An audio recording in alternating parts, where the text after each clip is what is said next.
নিজৰ ঘৰতে এসময়ত যিখনত মোৰ দেউতাই শিক্ষকতা কৰিছিল বা মই নিজে য'ত শিক্ষকতা কৰিছিলোঁ সেইখন স্কুলতে মই শিক্ষকতা কৰিব পালোঁ। এইটো এটা সৌভাগ্য। মই ডাইনেষ্টি হোটেল ডাইনেষ্টিৰ টেলিকলাৰ হিচাপে সোমালোঁ।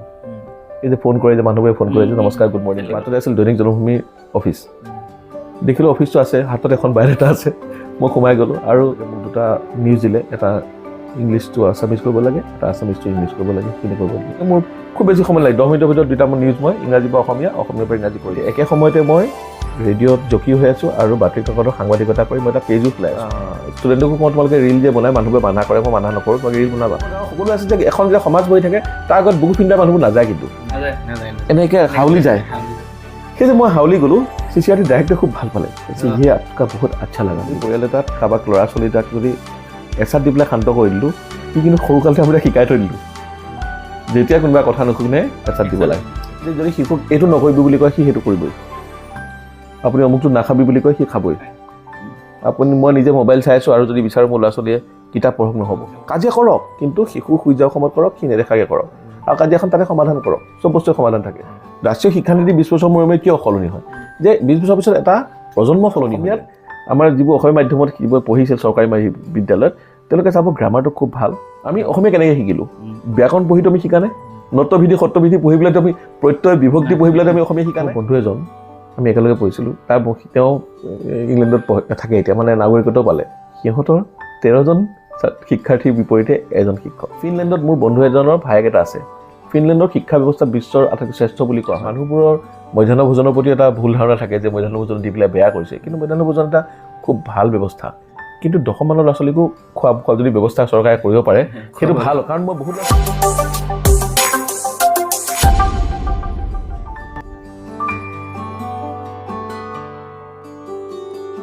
নমস্কাৰ।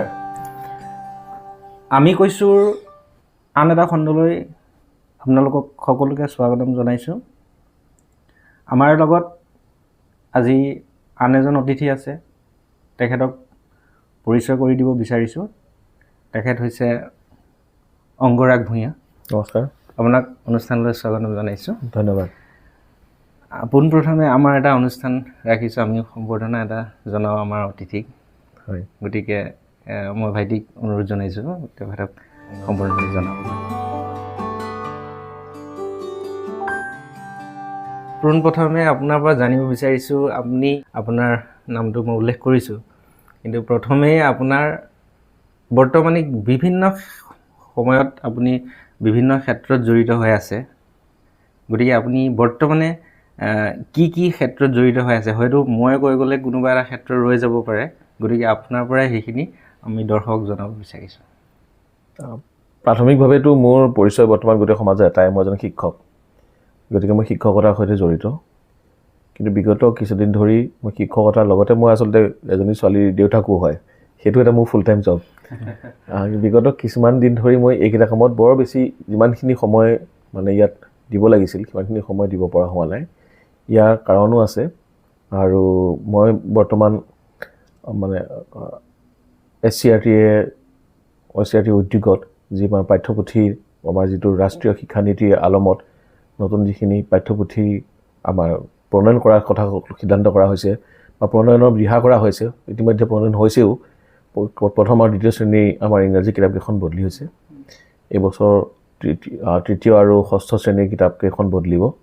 এনেকৈ পৰ্যায়ক্ৰমে গোটেই কিতাপখিনি আমাৰ ৰাষ্ট্ৰীয় শিক্ষানীতিৰ যিটো আলমত হ'ব, গোটেই ৰাষ্ট্ৰীয় শিক্ষানীতিয়ে যি ধৰণে শিক্ষাটো হ'ব লাগে বুলি কয়, ঠিক তেনেধৰণে পাঠ্যপুথিখিনি প্ৰস্তুত কৰাৰ কথা লোৱা হৈছে। সেই পাঠ্যপুথি প্ৰস্তুতকৰণ সমিতিত মোৰো এটা সৰু ৰোল আছে, মানে মোকো এজন শিক্ষক সদস্য হিচাপে তেওঁলোকে ৰাখিছে, আৰু তেওঁলোকৰ সেই কামতে মই বৰ্তমান বেছিভাগ সময় ব্যস্ত থাকিবলগীয়া হৈছে। তাৰ উপৰিও সময়ে সময়ে বিভাগে বেলেগ বেলেগ কামত ন্যস্ত কৰে, আৰু সেইবোৰ কামত ব্যস্ত থাকিবলগীয়া হৈছে। কিন্তু সদ্যহতে এই যোৱা এটা মাহ ধৰি বা 2 মাহ ধৰি মই কেৱল এই পাঠ্যপুথিৰ কামতেই ব্যস্ত থাকিবলগীয়া হৈছে। যথেষ্ট লিখা মেলাও কৰে, দেখা পাওঁ, লিখা মেলাও কৰে, আৰু সেইকাৰণে আপোনাক আপুনি কি কামত জড়িত হৈ আছে সেইকাৰণে আপোনাকেই মই ক'ব দিলোঁ। আপুনি এজন জ্ঞান, দক্ষ আৰু অভিজ্ঞতাৰে পৰিপুষ্ট এজন ব্যক্তি আমি জনামতে। গতিকে আৰু আপুনি লিখা মেলা কৰে খুব সুন্দৰ ভাষাৰে। যদি আপোনাৰ প্ৰথমতে আপোনাৰ পৰা মই এটা ক'ৰবাত দেখিছিলোঁ, ফেচবুকতে আপোনাক দেখিছিলোঁ, আপোনাৰ মনৰ বিজ্ঞাপন এটা বিচাৰিম। হয়, আপোনাৰ মুখেৰে আপোনাৰ মনৰ বিজ্ঞাপন এটা পোনপ্ৰথমে বিচাৰিম। মনৰ বিজ্ঞাপন কথাটো অকণমান হেৰি হয়, কিন্তু প্ৰথমতে মোৰ তোমাক কথা মই তোমাৰ বুলি কৈছোঁ আছিলোঁ, আপোনাৰ কথা কেইটামান সৈতে মোৰ ডিমত আছে যে জ্ঞানৰ কথাটো ক'লে যে সেইটো কথা মই একেবাৰে মই একমত নহয়। যে আমি যেতিয়া যিমানেই কাম কৰোঁ আৰু যদি ক'বলৈ হয় মোৰ এতিয়া যদিও আমি বয়সত কম বুলি কওঁ, বয়স সিমান কমো হোৱা নাই, কিন্তু আমি দেখিম যে আমাতকৈ জ্ঞানী মানুহ বহুত আছে পৃথিৱীত। আৰু অভিজ্ঞতা বুলি কওঁ যে অভিজ্ঞতা যেতিয়া যিমানে অভিজ্ঞতা হৈ যায়, প্ৰথমতেতো মানুহৰ এটা অহংকাৰ হৈ থাকে যে আমি বহুত পৃথিৱীখন বদলি কৰি দিম বা কিবা কিবি। কিন্তু যেতিয়া অভিজ্ঞতা হয়, মানুহ বয়স হয়, তেতিয়া গম পায় যে মোৰ অভিজ্ঞতাখিনি যথেষ্ট নহয়। তেতিয়া আমি সেই পুৰণি আমাৰ এটা এনেকুৱা সময় হৈছে, এতিয়া আমি অনুভৱ কৰিবলৈ লৈছোঁ যে আমাৰ দেউতাৰ কথাখিনি ঠিক আছিল, মাৰ কথাখিনি ঠিক আছিল, ককাৰ কথাখিনি ঠিক আছিল। কিন্তু বয়সৰ এটা সময়ত জীৱনৰ এটা স্তৰত মানুহে ভাবে যে তেওঁলোকৰ কথা ঠিক নহয়, আমি তেওঁলোকৰ কথাখিনি সলনি কৰি দিম। কিন্তু এতিয়া লাহে লাহে মানুহবোৰ সমাজৰ লগত থাকি বা গোটেই এইখিনি কাম কৰি ভাৱ হয় যে আমাৰ ককাহঁতে, আমাৰ দেউতাহঁতে, আমাৰ আইহঁতে যিখিনি কথা কৈ গৈছিল তেওঁলোক বেছি শুদ্ধ আছিল। গতিকে প্ৰথমতে সেই কথাটো মই কৈ লৈছোঁ, মানে ডিমত য'ত আছোঁ। গতিকে চাব গ'লে মানে কোনো এটা যথেষ্ট বুলি ক'তো ক'ব নোৱাৰি। আৰু হয়তো আমি মৃত্যু দিনলৈকে আমি শিকি যাব পাৰোঁ, গতিকে তেতিয়াও হয়তো আমাৰ সম্পূৰ্ণ জ্ঞান বা সম্পূৰ্ণ অভিজ্ঞতা হৈছে বুলি আমি ক'ব নোৱাৰোঁ। গতিকে সেইটো এটা বেলেগ এটা বিষয়। কিন্তু যদি মনৰ বিজ্ঞাপন দিবলৈ হয়, মই এটা কথা কৈ ভাল পাওঁ, মই জীৱনৰ মুগ্ধ পৰ্যটক। গতিকে যিহেতু জীৱনটো বৰ ধুনীয়া, বৰ বৈচিত্ৰ্যময়, ইয়াত বহুত দুখো আছে, কিন্তু তাত সুখো কিন্তু কম নহয়। গতিকে মই সেই পৰ্যটক এজনে যেনেদৰে গোটেই পৃথিৱীখন যেনেদৰে ঘূৰি ফুৰে, বিভিন্ন ঠাই ঘূৰি ফুৰে, মই তেনেদৰে এই জীৱনটোৰ এটা পৰ্যটক, আৰু সেই জীৱনৰ বেলেগ বেলেগ ঠাইবোৰ মই তেনেদৰে অবাক বিস্ময়েৰে চাই ভাল পাওঁ। মই এতিয়া আচলতে এইটো বস্তু মোৰ ছাত্ৰ ছাত্ৰীসকলকো মই শিকাব বিচাৰোঁ, আৰু মই নিজেও ভালকৈ শিকিব বিচাৰোঁ কেনেকৈ আনক ধন্যবাদ ক'ব লাগে বা কৃতজ্ঞ বোধ হ'ব লাগে। আমাৰ কৃতজ্ঞ বোধটো আৰু ধন্যবাদ জনোৱাটো আমাৰ কম। আৰু মই ভাবোঁ কিছুমান কথা আমি যদি সৰুৰ পৰা শিকাওঁ, মই নিজে শিকোঁতে মোৰ বহুত দিন লাগিছে, কথাটো এনেকুৱা, কিন্তু কিছুমান বস্তু যদি সৰুৰ পৰা আমি শিকাওঁ, কাৰোবাক ধন্যবাদ দিয়াটো আৰু কৃতজ্ঞ, সঁচাকৈ অন্তৰৰ পৰা কৃতজ্ঞতা বহুত সহজে থাকে, তেনেহ'লে বহুত কথা সলনি হৈ যায়। এতিয়া এই যে মই ক'লোঁ যে ভগৱানক আমি কঠিন সময়ত ভগৱানক গালি দিওঁ, কিন্তু ভাল সময় ভগৱানে আমাক বহুত দিয়ে। আৰু তাৰ কাৰণে যদি আমি কৃতজ্ঞ বোধ হওঁ বা তাৰ কাৰণে যদি ধন্যবাদ জনাওঁ, মই এইটো এটা বিশ্বাস কৰিব লৈছোঁ আৰু তেনেকুৱা সময় আৰু বেছিকৈ আহে। এতিয়া চাব, মই কেতিয়াবা গাঁৱৰ মানুহবোৰ বহুত কাজিয়া কৰে বা অমুক কৰে, কাজিয়া ক'ত নকৰে, কাজিয়া সকলোতে কৰে। আৰু গাঁৱৰ যিবোৰ কাজিয়া সেইবোৰ সৰল কাজিয়া, আৰু সেই কাজিয়াবোৰ তাৰ আঁৰৰ কথাখিনি লক্ষ্য কৰিও, বিশ্লেষণ কৰিও, দূৰৰ পৰা চাইও তাত এটা আমোদ পোৱা যায়, আৰু সেই মানুহখিনিৰ জীৱনটো ভালদৰে বুজি পোৱা যায়। সেই কথাটো কিন্তু কম বয়সত উপলব্ধি কৰিব পৰা নাই। আৰু মই এতিয়া অলপ বয়সীয়া ভাৱ এটা নিজৰে হ'ব ধৰিছে, কিন্তু মই নিজে যেতিয়া কথাখিনি ভাবি থাকোঁ, তেতিয়া অকলে যেতিয়া যাত্ৰা কৰি থাকোঁ বা ক'বলৈ আহি থাকোঁ, তেতিয়া ভাবি থাকোঁ যে এই কথাখিনি এনেকুৱা নেকি। এতিয়া মোৰ গাঁওখনো ভাল লাগে, গাঁওখন মানুহবোৰ ভাল লাগে, আৰু মানুহবোৰ আনকি কাজিয়াখিনিও ভাল লাগে। মানুহবোৰৰ কেতিয়াবা বিৰক্তিকৰ কথা কিছুমানো কৰে, সেইবোৰ কিন্তু এটা সময়ত ভাল লগা হৈ যায়গৈ। আৰু এই কথাটো মই যিটো বৈসাদৃশ্য, এই বৈসাদৃশ্যটো মই এটা উলিয়াব খুজিছোঁ। এবাৰ মই তেতিয়া ৰেডিঅ' জকি আছিলোঁ, নগৰত মই আছোঁ, মোৰ সেই ইভিনিং ডিউটি হয়, মানে মানুহবোৰ যেতিয়া অফিচৰ পৰা আহে তেতিয়া মোৰ ডিউটি আৰম্ভ হয়। মই যাব ওলাইছোঁ, সেইখিনি সময়তে দেখিলোঁ এঘৰ মানুহৰ সন্মুখত পুতেক আৰু জীয়েকে কান্দি আছে, আৰু মানুহজন মৃতদেহটো চোতালত আছে, আৰু কোনো মানুহ নাই। তেতিয়া মই তেওঁলোকে কান্দি থকা দেখি ওচৰ চাপি গ'লোঁ, কি হ'ল? কৈছে আমাৰ দেউতা ঢুকাল। দেউতা ঢুকাল বুলি কোৱাৰ কাৰণে মই ওচৰত গ'লোঁ, তেতিয়া ক'লোঁ কোনো মানুহ নাই নেকি? তেওঁলোকৰ ভায়েক ভনীয়েকবোৰ বিদেশত থাকে, আহি নাই। আৰু অকলত গোটেই চোতালখনত তেওঁলোক দুজন মানুহ। এখন মোৰ অফিচলৈ দেৰি হৈছে, তথাপি মই ওচৰে পাঁজৰে যিখিনি মানুহ আছে সবকে ঘৰে মানে বেল বজাই মই কৈ আছোঁ, তেওঁলোকৰ ঘৰত সোমাব কৈছোঁ, পাৰে আপোনালোকে যাওকচোন, কোনোবা এজন যাওক। তেওঁলোকে গ'লে নে ক'ব, মানে সেইখিনিও মই খবৰ ল'ব নাপালোঁ, কাৰণ মোৰ অফিচলৈ যিমতে যাব লাগে, যান্ত্ৰিকতাৰ মাজতে ময়ো সোমাই পৰিছিলোঁ, গতিকে মই গুচি গ'লোঁ। কিন্তু সেইদিনা ৰাস্তাত মই সেই কথাটো মই উপলব্ধি কৰিলোঁ যে কেতিয়াবা কিছুমান ঠাইত যদিও আমি চহৰখন ভাল পাওঁ, নগৰখন ভাল পাওঁ, সেইখিনি জেগাত আমি অকলশৰীয়া হৈ যাওঁ। আৰু গাঁওখনত আমাৰ যিমান কাজিয়া নাথাকক বা যিমান অসূয়া নাথাকক, যিমান বিভেদ নাথাকক, কিন্তু গাঁওখনত মই যদি আজি ঢুকাই থাকিলোঁ, তেনেহ'লে মোৰ দেখা কৰিবৰ কাৰণে, শেষবাৰৰ কাৰণে দেখা কৰিবৰ কাৰণে বহুজন মানুহ আহিব। সেইটো কথা উপলব্ধি কৰিবৰ কাৰণেও কিছুমান মানুহক সময় লাগে আচলতে। মই সেইটো উপলব্ধি কৰোঁ, আৰু এই কথাবোৰ উপলব্ধি কৰিবৰ কাৰণে মই জীৱনটো এটা পৰ্যটক বুলি ভাবোঁ। সময় দীঘলাই ক'ব নোৱাৰে। এই কথাখিনি মই সুধিম বুলি ভাবিছিলোঁ যে আপুনি এনেকুৱা নহয় যে একদম টাউনত থাকিব নোৱাৰে বা চহৰত থাকিব নোৱাৰে, কিন্তু চহৰত থকাৰ জোখাৰে আপুনি অৰ্থনৈতিকভাৱেই হওক বা অভিজ্ঞতাৰ ফালৰ পৰাই হ'ল সচ্ছল, কিন্তু তথাপি গাঁৱত আছে এই কথাটো সুধিম বুলি মই ভাবি থৈ দিছিলোঁ, কিন্তু ইতিমধ্যে আপুনি উল্লেখ কৰিলেই বাৰু কিয় আছে। হয়, মই মাজতে আৰু ইয়াৰ লগতে ব্যক্তিগত কথা এটাও সোমাই আছে। মই এটা সময়ত ঠিকেই কৈ থৈছিলোঁ মই ইয়াত নাথাকোঁ আৰু। মই যেতিয়া পঢ়ি আছিলোঁ সেইখিনি সময়ত মাখিনিৰ লগত মই ইমান বেয়া হৈ নাছিলোঁ, আৰু মই য'ত পঢ়ি আছিলোঁ তাত মই শিক্ষকসকল মই প্ৰিয় পাত্ৰ আছিলোঁ। মানে হেড অফ দি ডিপাৰ্টমেণ্ট আছিল আমাৰ গোখলে ছাৰ। মই পুনে ইউনিভাৰ্চিটিৰ হেৰিত অন্তৰ্গত পঢ়িছিলোঁ। গোখলে ছাৰ তেখেতে আমাক বৰ মৰম কৰিছিল, আৰু তেখেতে মই প্ৰিয় ছাত্ৰ আছিলোঁ। আৰু তাত হয়তো মই সিদ্ধান্ত লৈছিলোঁ যে মই তাতে থাকিম। মোৰ ভাল লাগিছিল। পুনে এখন অক্সফৰ্ড অফ দি ইষ্ট বুলি কয়। তাত মানে এটা সময়ত আমাৰ ইয়াৰ শিক্ষাৰ মাজতে বহুত কিবা কিবি কেৰণ দেখা গৈছিল কাৰণে ল'ৰা ছোৱালীবোৰে পুনেত পঢ়িবলৈ বেছিভাগ ল'ৰা ছোৱালী পঢ়িব গৈছে, এতিয়াও যায়। আৰু পঢ়িব যোৱাৰ ফলত কি হ'ল, সেই ঠাইখনত শিক্ষাৰ ক্ষেত্ৰত সেই ঠাইখন বহুত উন্নত হৈ গ'ল। আৰু তাত গৈ অনুভৱ কৰিলোঁ তাত কিছুমান শিক্ষাত আমি এতিয়াও বহুত পিছ পৰি আছোঁ। মোৰ ভাল লাগিব ধৰিলে, আৰু যিহেতু অক্সফৰ্ড অফ দি ইষ্ট বুলি কয়, মই ভাবিলোঁ ইয়াতে মই থাকিম। আৰু মই মানে বিশ্বাস কৰোঁ তাত আৰু 2 বছৰমান থকাহেঁতেন মোৰ মানে হয়তো মই তাতে মই কৰ্মসংস্থাপন যোগাৰ কৰিব পাৰিলোহেঁতেন, আৰু এতিয়া মোৰ ঠিকনা তাতে হ'লহেঁতেন। কিন্তু তেনেকুৱা এটা ঘটনা ঘটিল যে মোৰ পৰিয়ালত এতিয়া মই একমাত্ৰ সন্তান হৈ আছিলোঁ। গতিকে মোৰ ঘৰত আছে মা আৰু দেউতা আছে, পিতৃ মাতৃ আছে। আৰু পিতৃ মাতৃকতো মই অকলশৰীয়া কৰি তাত থাকিব নিশ্চয় নোৱাৰোঁ। গতিকে তেওঁলোকৰ কাৰণে ইয়ালৈ আহিবলগীয়া হ'ল, তেওঁলোকৰ কাৰণে বেলেগ বেলেগ বৃত্তিত সোমাবলগীয়া হ'ল। আৰু তেওঁলোকৰ বাবেই হয়তো বা তেওঁলোকৰ ইচ্ছাতে হয়তো মই আকৌ আহি নিজৰ ঘৰতে এসময়ত যিখনত মোৰ দেউতাই শিক্ষকতা কৰিছিল বা মই নিজে য'ত শিক্ষকতা কৰিছিলোঁ সেইখন স্কুলতে মই শিক্ষকতা কৰিব পালোঁহি। এইটো এটা সৌভাগ্যই। তাৰ কাৰণে মই ভগৱানকো ধন্যবাদ জনাওঁ, আৰু যিসকলে মোক ইয়াতে আনিলে মানে এই এনেকুৱা এটা সুবিধা কৰি দিলে তেওঁলোককো মই ধন্যবাদ জনাওঁ। আৰু এই গোটেই কথাবোৰ হয়তো ভগৱান আগতে এটা সময়ত মানুহে বিশ্বাসো নকৰে, কিন্তু এইখিনি সময়ত বিশ্বাস কৰিবলৈ বাধ্য হৈ যায় যে ভগৱানে কিবা এটা মিলাই দিছে, ভগৱানে নিশ্চয় মোক ভাল পায়, সেইটো কাৰণে এইখিনি কৰিছে বুলি এটা সময়ত বিশ্বাস হ'বলৈ আৰম্ভ কৰে। মাজতে আপুনি কৈ গৈছিলে আপোনাৰ ইয়াৰ আগৰ বৃত্তিটো বেলেগ আছিলে। দৰ্শকক আমি সেই বৃত্তিটোৰ সম্পৰ্কে যদি অৱগত নকৰাওঁ তেতিয়াহ'লে অন্যায় কৰা হ'ব। ৰেডিঅ' জকে এটা সময়ত আপুনি আছিলে, ৰেডিঅ' জকেৰ পৰা বেলেগ এটা বৃত্তি আপোনাৰ শিক্ষকতা কেনেকৈ ট্ৰান্সফৰ্ম হ'লে? গোটেইকেইটা মই আচলতে প্ৰথম পৰা ক'ব লাগিব। মই অকণমান আগতে কৈছোঁৱেই, মা দেউতা লগ ওচৰতে পোৱাৰ মানসত মই ইয়াত আহিবলগীয়া হ'ল। আৰু তেতিয়া মই কোনোবা কলেজতে মই শিক্ষকতা কৰিম বুলি ভাবিছিলোঁ, কিন্তু সেইখিনি সময়ত ব্যক্তিগত কলেজত ইমান হেৰি পোৱাটো মানে যিখিনি তেওঁলোকে পইচা আগবঢ়াইছিল সেইখিনি যথেষ্ট কোনো পধ্যে নাছিল। তেতিয়া মই ভাবিলোঁ যদি মই চাকৰি কৰি থাকোঁ, আকৌ দেউতাৰ পৰাও যদি পইচা খুজিবলগীয়া হয় কিন্তু কি চাকৰি কৰিলোঁ। গতিকে তেনেকুৱা ধৰণৰ মই চাকৰিটো মই গ্ৰহণ কৰিব নোৱাৰিলোঁ, আৰু নাপালোঁ বেলেগ। সঁচা কথা ক'ব গ'লে যদি এনেকুৱা হয়, এনেকুৱা যিয়ে বেছি পইচা অফাৰ কৰে তেনেকুৱা কলেজো নাপালোঁ। তাৰপিছত প্ৰথমতে মই হোটেল ডাইনেষ্টি টেলিকলাৰ হিচাপে সোমালোঁ। এই যে ফোন কৰে যে মানুহবোৰে ফোন কৰে যে নমস্কাৰ গুড মৰ্ণিং কৰে, প্ৰথমে টেলিকলাৰ হিচাপে সোমালোঁ। আৰু মোৰ মানে ইটোৰ পিছত সিটো কেনেকৈ একেডাল সূতাৰে বন্ধা আছে। তাত কথা পাতি থাকোঁতে এজন মানুহৰ লগত মোৰ চিনাকি হ'ল। তেওঁ লখিমপুৰৰ এজন ডাঙৰ সাংবাদিক শৈলেন বৰকটকী বুলি। আমি কওঁতে যিহেতু আমি বেলেগ কথা পাতি আছিলোঁ, টেলিকলাৰে বেলেগ কথাই পাতে, আপোনাক আমি ক্ৰেডিট কাৰ্ড দিম, আপোনাক আমি এইবোৰ দিম কথা পাতে।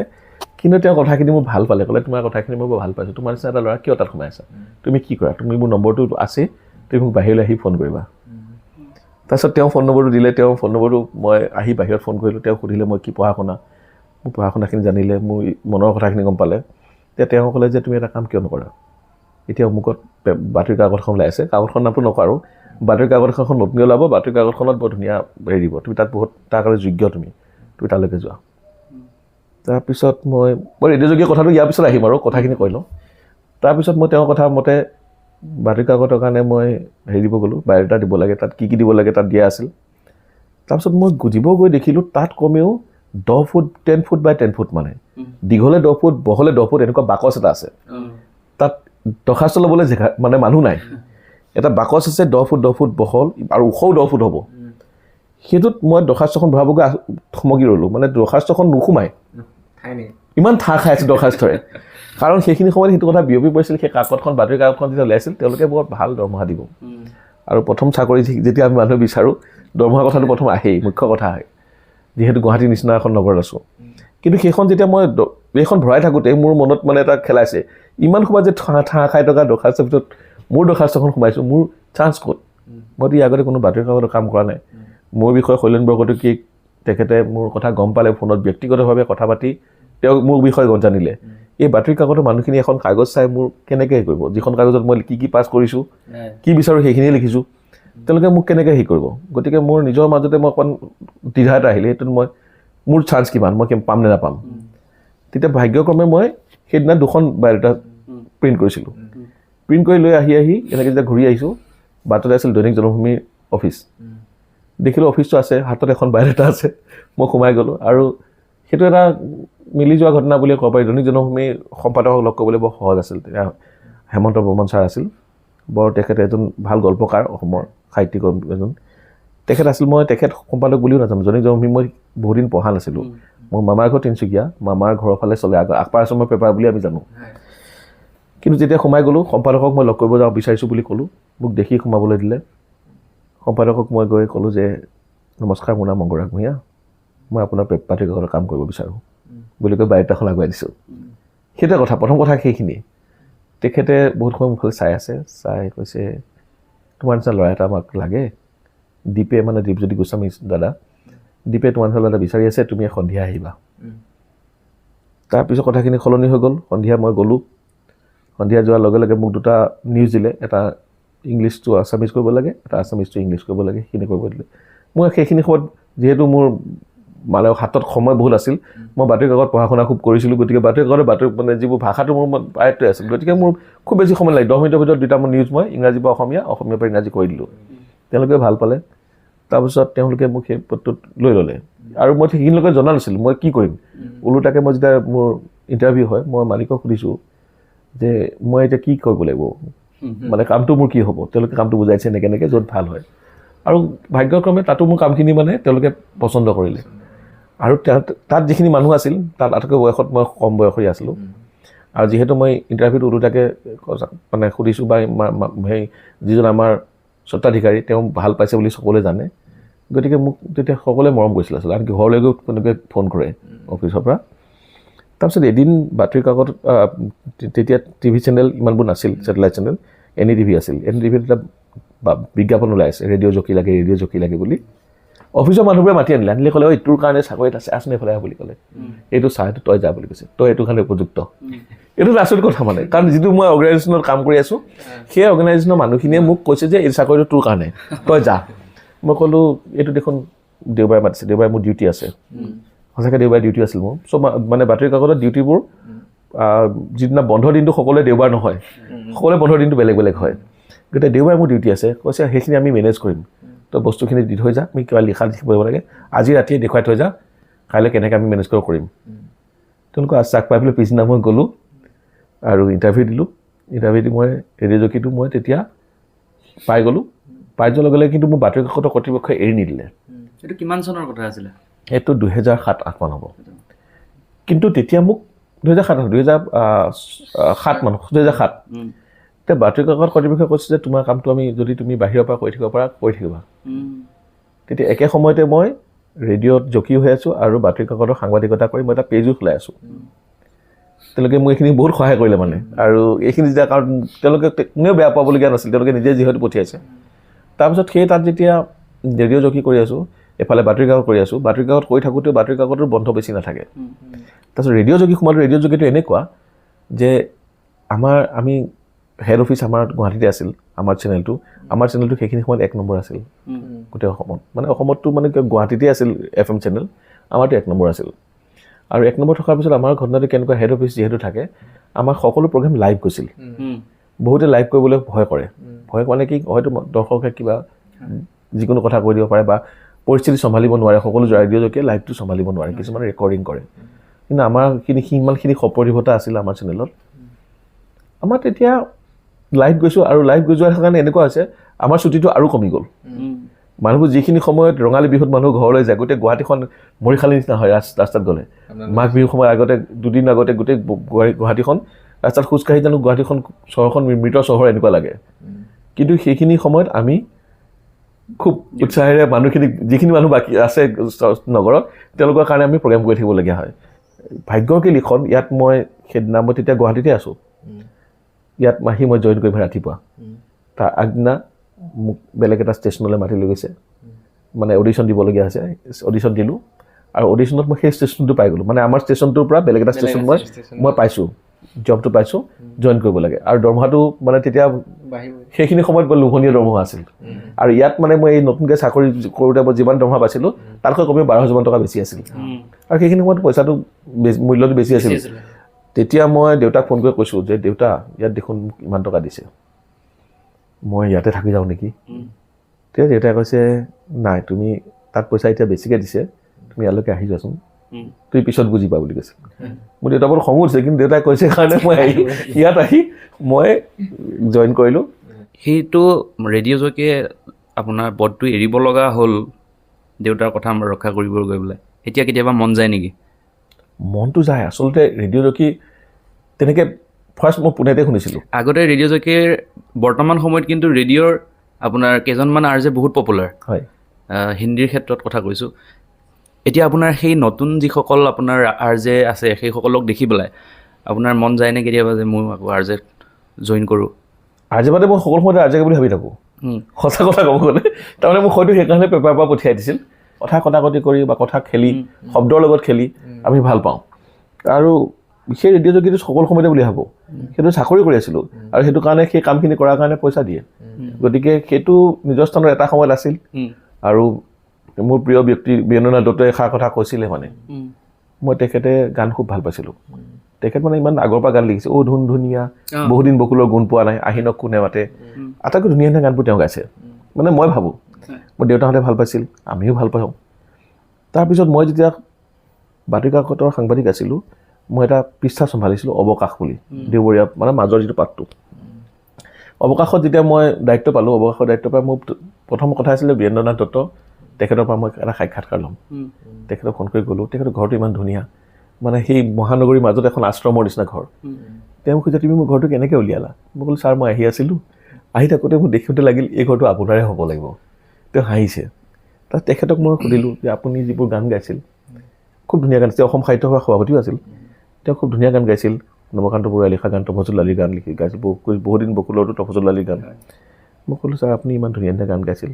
মোৰ দেউতাহঁতৰ প্ৰিয় তেওঁলোকে সৰু খবৰ শুনিছে আমিও শুনিছোঁ সৰুৰ পৰা শুনিছোঁ কিন্তু সেই গানবোৰ আপোনাৰ এতিয়া নাই এতিয়া আপুনি কিয় বন্ধ কৰি দিলে তেওঁ কোৱা কথাটোৱে মানে মোৰ এতিয়াও মানে সেই কথাটোৱে মই বহুত ক্ষেত্ৰত কওঁ যে অংগৰে মোৰ সেইটো ভাল লাগিছিল ভাল লগা বস্তু কিন্তু সকলো ভাল লগা বস্তু এটা শেষ থাকে নহয় মোৰ শেষ হ'ল আৰু সেইটো তেওঁ কথাটো মানে মই ভাবিলোঁ তেওঁ কেনেদৰে সেই বস্তুটো লৈছে তেওঁ নতুনকৈ গান নাগায় কিন্তু যিখিনি তেওঁ শেষ কৰিলে তেওঁ গান গোৱাটো কৈছে সকলো বস্তু এটা ভাল লগাই হওক বা বেয়া লগাই হওক সকলো বস্তু এটা শেষ ধুনীয়া কথা কৈছে কিন্তু সেই কথাটো কৈছে মানে মই মোৰ প্ৰিয় ব্যক্তিৰ কাৰণে সেই কথাটো মানে মই বেছিকৈ কওঁ এনেকুৱা ধৰণৰ কথা ওলালে মই সেই কথা কৈ ভাল পাওঁ ভাল লাগিল কথাটো হয় এতিয়া ৰেডিঅ' জকি কথা যেতিয়া ওলাই আছে আপোনাৰ শেহতীয়াকৈ ৰিচেণ্টলি এই মন যায় বুলি এটা এপত আপুনি আন্ধাৰৰ গোলাপ বুলি অনুষ্ঠান এটা কৰি আছিল এতিয়া অনুষ্ঠানটো কৰা নাই নেকি বাৰু সেইটো এটা বস্তুটো মন যায় কথা ওলাল যেতিয়া কৈ দিয়া ভাল মন যায় বুলি এটা হয়তো আমি সকলোৱে প্ৰথম বান্ধ আছিলোঁ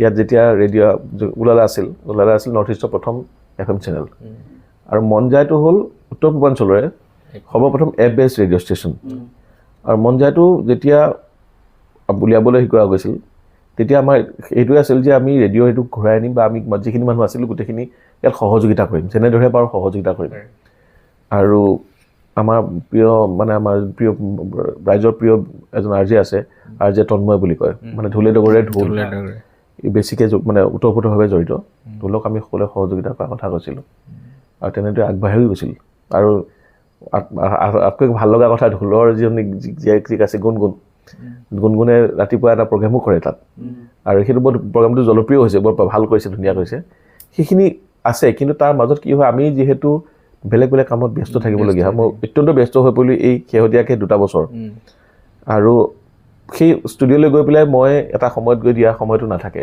আৰু মই যিখিনি সময়ত মানে ৰেকৰ্ডিং দিবৰ কাৰণে মই ফ্ৰী হওঁ সেইখিনি সময়ত তেওঁলোকেও ঘৰ যাবলৈ হয় তেওঁলোকৰো এটা সময় থাকে গতিকে মই ঘৰৰ পৰা ৰেকৰ্ডিং দিয়াৰ ব্যৱস্থা কৰিছিলোঁ কিন্তু বিশ্বাস নহ'ব তো আপোনালোকৰ বিশ্বাস নহ'ব যে কি এই যোৱা 3-4 মাহ মই ঘৰত মই বেছি সময় থাকিব পৰা নাই হোটেলত আছোঁ আৰু হোটেলত ৰেকৰ্ডিং কৰিবৰ কাৰণে কোনো পৰিৱেশেই নাই ইফালে সিফালে গাড়ী অহা যোৱা কৰি থাকে কোনোবা মানুহ থাকে নহ'লে হোটেলতে এটা ৰুম থাকে 2খন বিচনা থাকে সেইখন বিচনাত এজন মানুহ থাকে তেওঁ সন্মুখত গুড মৰ্ণিং আপুনি শুনি আছে সেইখিনিতো কৰা সম্ভৱ নহয় গতিকে সেইটো কাৰণে আচলতে বাদ পৰিছে কিন্তু তন্ময় কথা দিছোঁ যে যদি আকৌ মানে ঠিক হয় আমি সহযোগিতা আছে মানে শুভ ইচ্ছা আছে মই এতিয়াও চলাই আছে মন যায়টো চলাই আছে আৰু মন যায়টোত মানে ভালদৰে জড়িত হ'বৰ কাৰণে খুব মন আছে আৰু সেইটো জড়িত হ'ম নিশ্চয় এই ক্ষেত্ৰতে মই আপোনাক কিবা কাৰিকৰী অসুবিধা আছে যদি মই নাজানো বাৰু হয় তেনেকুৱা এটা অনুষ্ঠান আপোনাৰ অঞ্চলৰ পৰা আৰম্ভ কৰিব নোৱাৰি নেকি গুৱাহাটীতহে আৰম্ভ কৰিব পাৰি তেনেকুৱা কিবা কথা আছে নেকি মানুহ বিচাৰিলে সকলোৰে হয়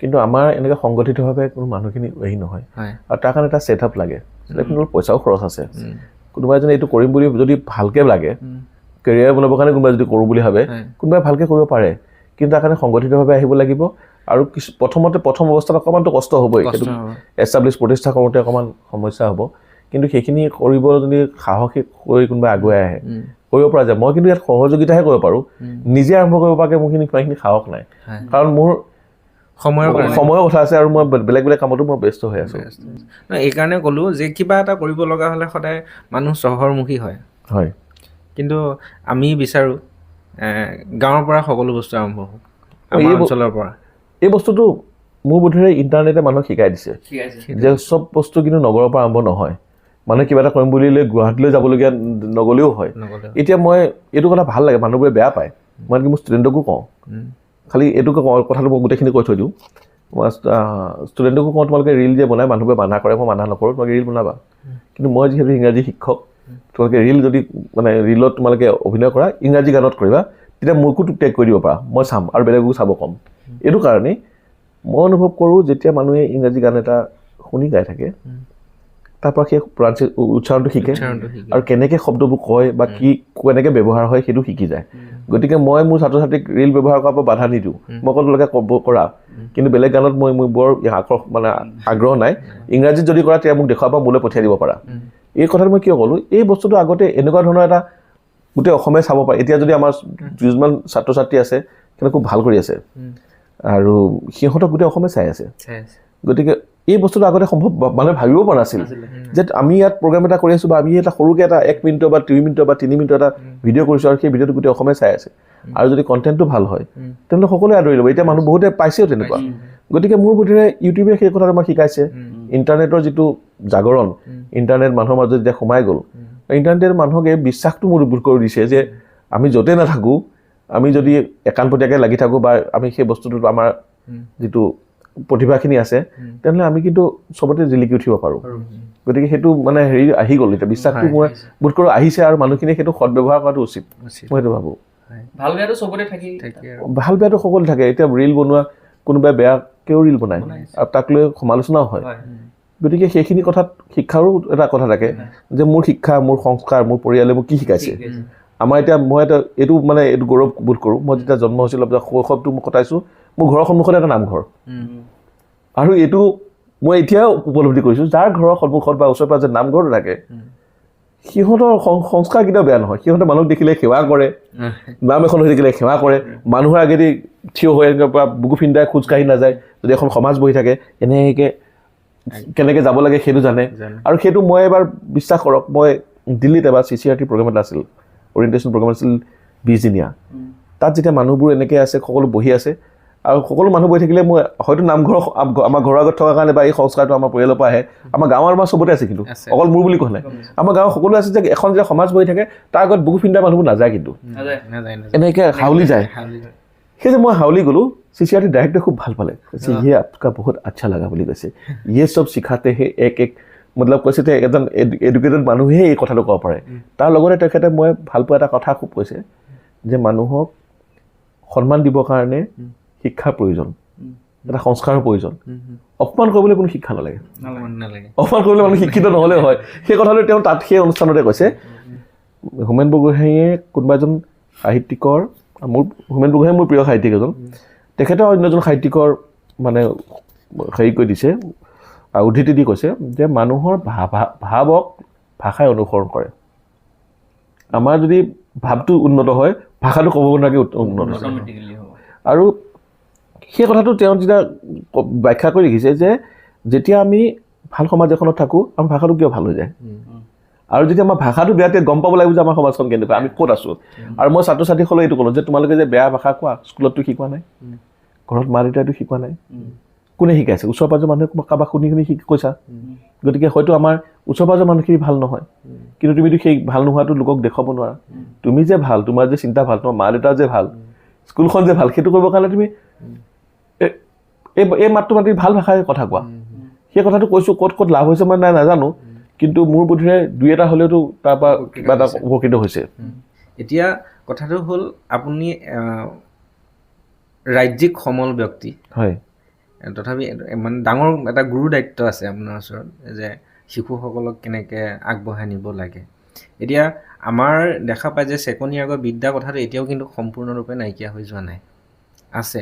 কিন্তু বহুত শিক্ষকে এতিয়াও মানিব নোখোজে। শিক্ষকসকলক মই দোষ দিব বিচৰা নাই, কিন্তু শুনা পাওঁ শিক্ষকসকলৰ লগত যে এই ছেকেণ্ড নাইকিয়া হোৱাৰ পৰা মানে শিক্ষাটো বেয়া হৈ গৈছে। এই শিক্ষকসকলৰ মাজলৈ সঠিকভাৱে সেই বস্তুটো যোৱা নাই নেকি? যিখিনি মানে প্ৰশিক্ষণ দিয়া হৈছে, তেওঁলোকৰ মনৰ ভাৱ, এতিয়া আইনগত বাধাৰ কাৰণে হয়তো চেকনি লোৱা নাই, কিন্তু মনৰ ভাৱ যেতিয়ালৈ সলনি নহয়, বা সাধাৰণ ৰাইজৰো হয়তো সলনি হোৱা নাই বহুত ৰাইজৰ, এই বিষয়টো সঠিকভাৱে সেই মানুহজনৰ ওচৰত গৈ পোৱাগৈ নাই নেকি? ময়ো তেনেকুৱা ভাবোঁ। মানে এই কথাটো মই কিয় লিখিবলগীয়া হ'ল, কেইদিনমান ধৰি মই ক'ব ডিষ্টাৰ্ব হৈ আছিলোঁ। মানে অলপতে মঙলদৈ নে ক'ত ঘটনাটো ঘটিছে, দুটা ঘটনা ঘটিছে। সহপাঠীৰ আক্ৰমণত ছাত্ৰ এজনৰ প্ৰাণ গৈছে। আমি কাজিয়া লাগিছোঁ, আমি বেছিকৈ কাজিয়া লাগিছোঁ। আমি কাজিয়া লাগিলে কওঁ ঘোচা মাৰি নাক ভাঙি দিম বুলি কওঁ, নাক ভাঙি তেজ ওলোৱালৈকে আমাৰ ভাল নালাগে বা তেনেকুৱা ধৰণৰ কথা লাগে। কিন্তু সেই কাজিয়াটো এটা কিমান দূৰলৈ যাব? এটাখন মাৰি পেলাই আমি হেৰি কৰি দিম। আৰু সেইটো হোৱাৰ লগে লগে গোটেই অসমতে বহুত মানুহে, মই যে সামাজিক মাধ্যমত চাইছোঁ, তেতিয়া মই মানে বেছি ব্যথিত হ'লোঁ যে মানুহবোৰে ক'লে যে এই আপুনি কোৱা কথাটোকে ক'লে যে চেকনি নোহোৱাৰ কাৰণে অধঃপতনে গৈছে, অনুশাসন নাইকিয়া হৈ গৈছে। এই কথাটো মানুহে বেছিকৈ বহুত মানুহে ক'বলৈ ধৰিলে, আৰু তাৰ মাজত শিক্ষকো আছিল। কিন্তু সেইকাৰণে মই বেছি মানে মই নিজে মোৰ উদ্বিগ্ন হ'লোঁ মই যে শিক্ষকে এইটো কথা কিয় কৈছে। তাৰমানে সকলোৱে এই কথাটো বিশ্বাস কৰি লোৱা নাই যে ছেকেণ্ড বিদ্যা কথাটো ভুল কথা। আৰু তেতিয়া মই এইখিনি অলপ সামাজিক মাধ্যমত আপুনি জানেই যে কোনো মানুহৰ মন্তব্য সলনি কৰিব নোৱাৰি। এটা বিতৰ্কতে ডাঙৰ বিষয় হৈ যাব এটা, কিন্তু কোনো মানুহ সলনি নহয়। নিজৰটো শুদ্ধ বুলি প্ৰতিপন্ন কৰিবৰ কাৰণে মানুহবোৰ ইটো পিছত ঘণ্টা লাগি থাকিব। তাৰপিছত মই এতিয়া কথাটো কাক ক'ম? সেই যেনেকৈ কোৱা মই ৰেডিঅ' জকি, মই আগতে কৈছিলোঁ যে ৰেডিঅ' জকি বুলি ভাবোঁ। এতিয়া মানুহকতো চিঞৰি মাইক এখনলৈ কৈ শুব নোৱাৰোঁ। তেতিয়া মই ভাবি থাকোঁতেই মোক অলপতে এজন অশোকদল বৰবৰীৰ পৰা এখন আহিছিল, প্ৰজ্ঞানজ্যোতি প্ৰজ্ঞানজ্যোতিয়ে ফোন কৰিলে যে অংগৰাগদা লেখা এটা লাগে এই শিক্ষা বিষয়ত। মই ক'লোঁ প্ৰজ্ঞান এনেকুৱা হৈছে, মই এইকেইদিন এই কথাটো চিন্তা কৰি আছোঁ, এই বিষয়ত লিখিব পাৰিম নেকি? প্ৰজ্ঞান মোৰ ভাতৃপ্ৰতিম আৰু প্ৰজ্ঞানক মই তুমি বুলিয়ে কওঁ। তেতিয়া প্ৰজ্ঞানে ক'লে পাৰিব দাদা লিখক। তেতিয়া আচলতে মই স্মৃতিগ্ৰন্থখনৰ কাৰণে লিখিছিলোঁ। তাৰপিছত লিখাৰ পিছত প্ৰজ্ঞানে নিজে ক'লে যে অংগৰাগদা যদি আপুনি বিচাৰে তেনেহ'লে বাতৰি কাকতত দি দিব। তাৰপিছত মই বাতৰি কাকতত দিলোঁ। আচলতে স্মৃতিগ্ৰন্থখনৰ কাৰণে মই লিখিছিলোঁ। কিন্তু এই কথাটোকে মই ক'ব খুজিছোঁ যে আমাৰ শিক্ষকসকলে এতিয়াও বিশ্বাস কৰা নাই যে এছাৰিৰ আগত সেই বিদ্যাটো এতিয়া অচল। আৰু সেইটো বিশ্বাস কৰা নাই কাৰণেই হয়তো আমি এতিয়াও ব্যৱহাৰ কৰি আছোঁ।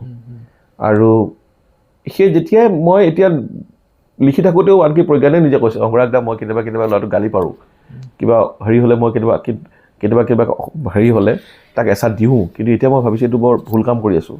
তাৰমানে মই এই কথাটো মনোবিজ্ঞানীসকলে যেতিয়া মানে পৰীক্ষা কৰি চায়, তেতিয়া দেখে যে বাপেকে আমি যদি পৰিয়াল এটাত কাৰোবাক ল'ৰা ছোৱালী এটাক যদি এচাত দি পেলাই শান্ত কৰি দিলোঁ, সি কিন্তু সৰুকালতে আমি শিকাই থৈ দিলোঁ যেতিয়া কোনোবা কথা নুশুনে এচাত দিব লাগে।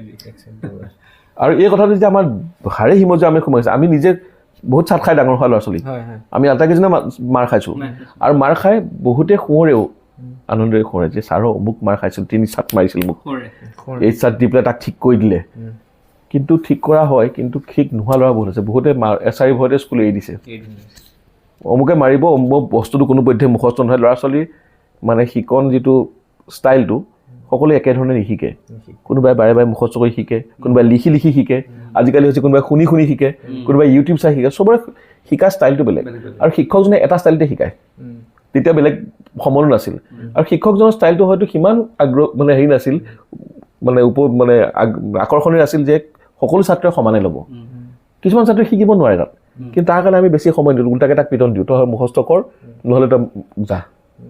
আৰু সকলোৱে টিউশ্যন ল'বৰ কাৰণে, মৰমীয়াল শিক্ষকক টিউশ্যন ল'বৰ কাৰণে সকলোৰে পক্ষে সম্ভৱ নহয়। তেতিয়া বহুতে আতংক হৈ যায়। এটা অংকক বহুতে বেয়া পোৱা কাৰণ সেইটোৱে অংক মাষ্টৰজন খুব ষ্ট্ৰিক্ট, মুখস্থ নকৰিলে পিটন দিয়ে বা এইটো নকৰিলে পিটন দিয়ে, গতিকে অংক কৰিব লাগিব। আৰু অংকটো আমাৰ গোটেই অঞ্চলৰ মানুহে অংক ভয় কৰা কাৰণটোৱে সেইটো।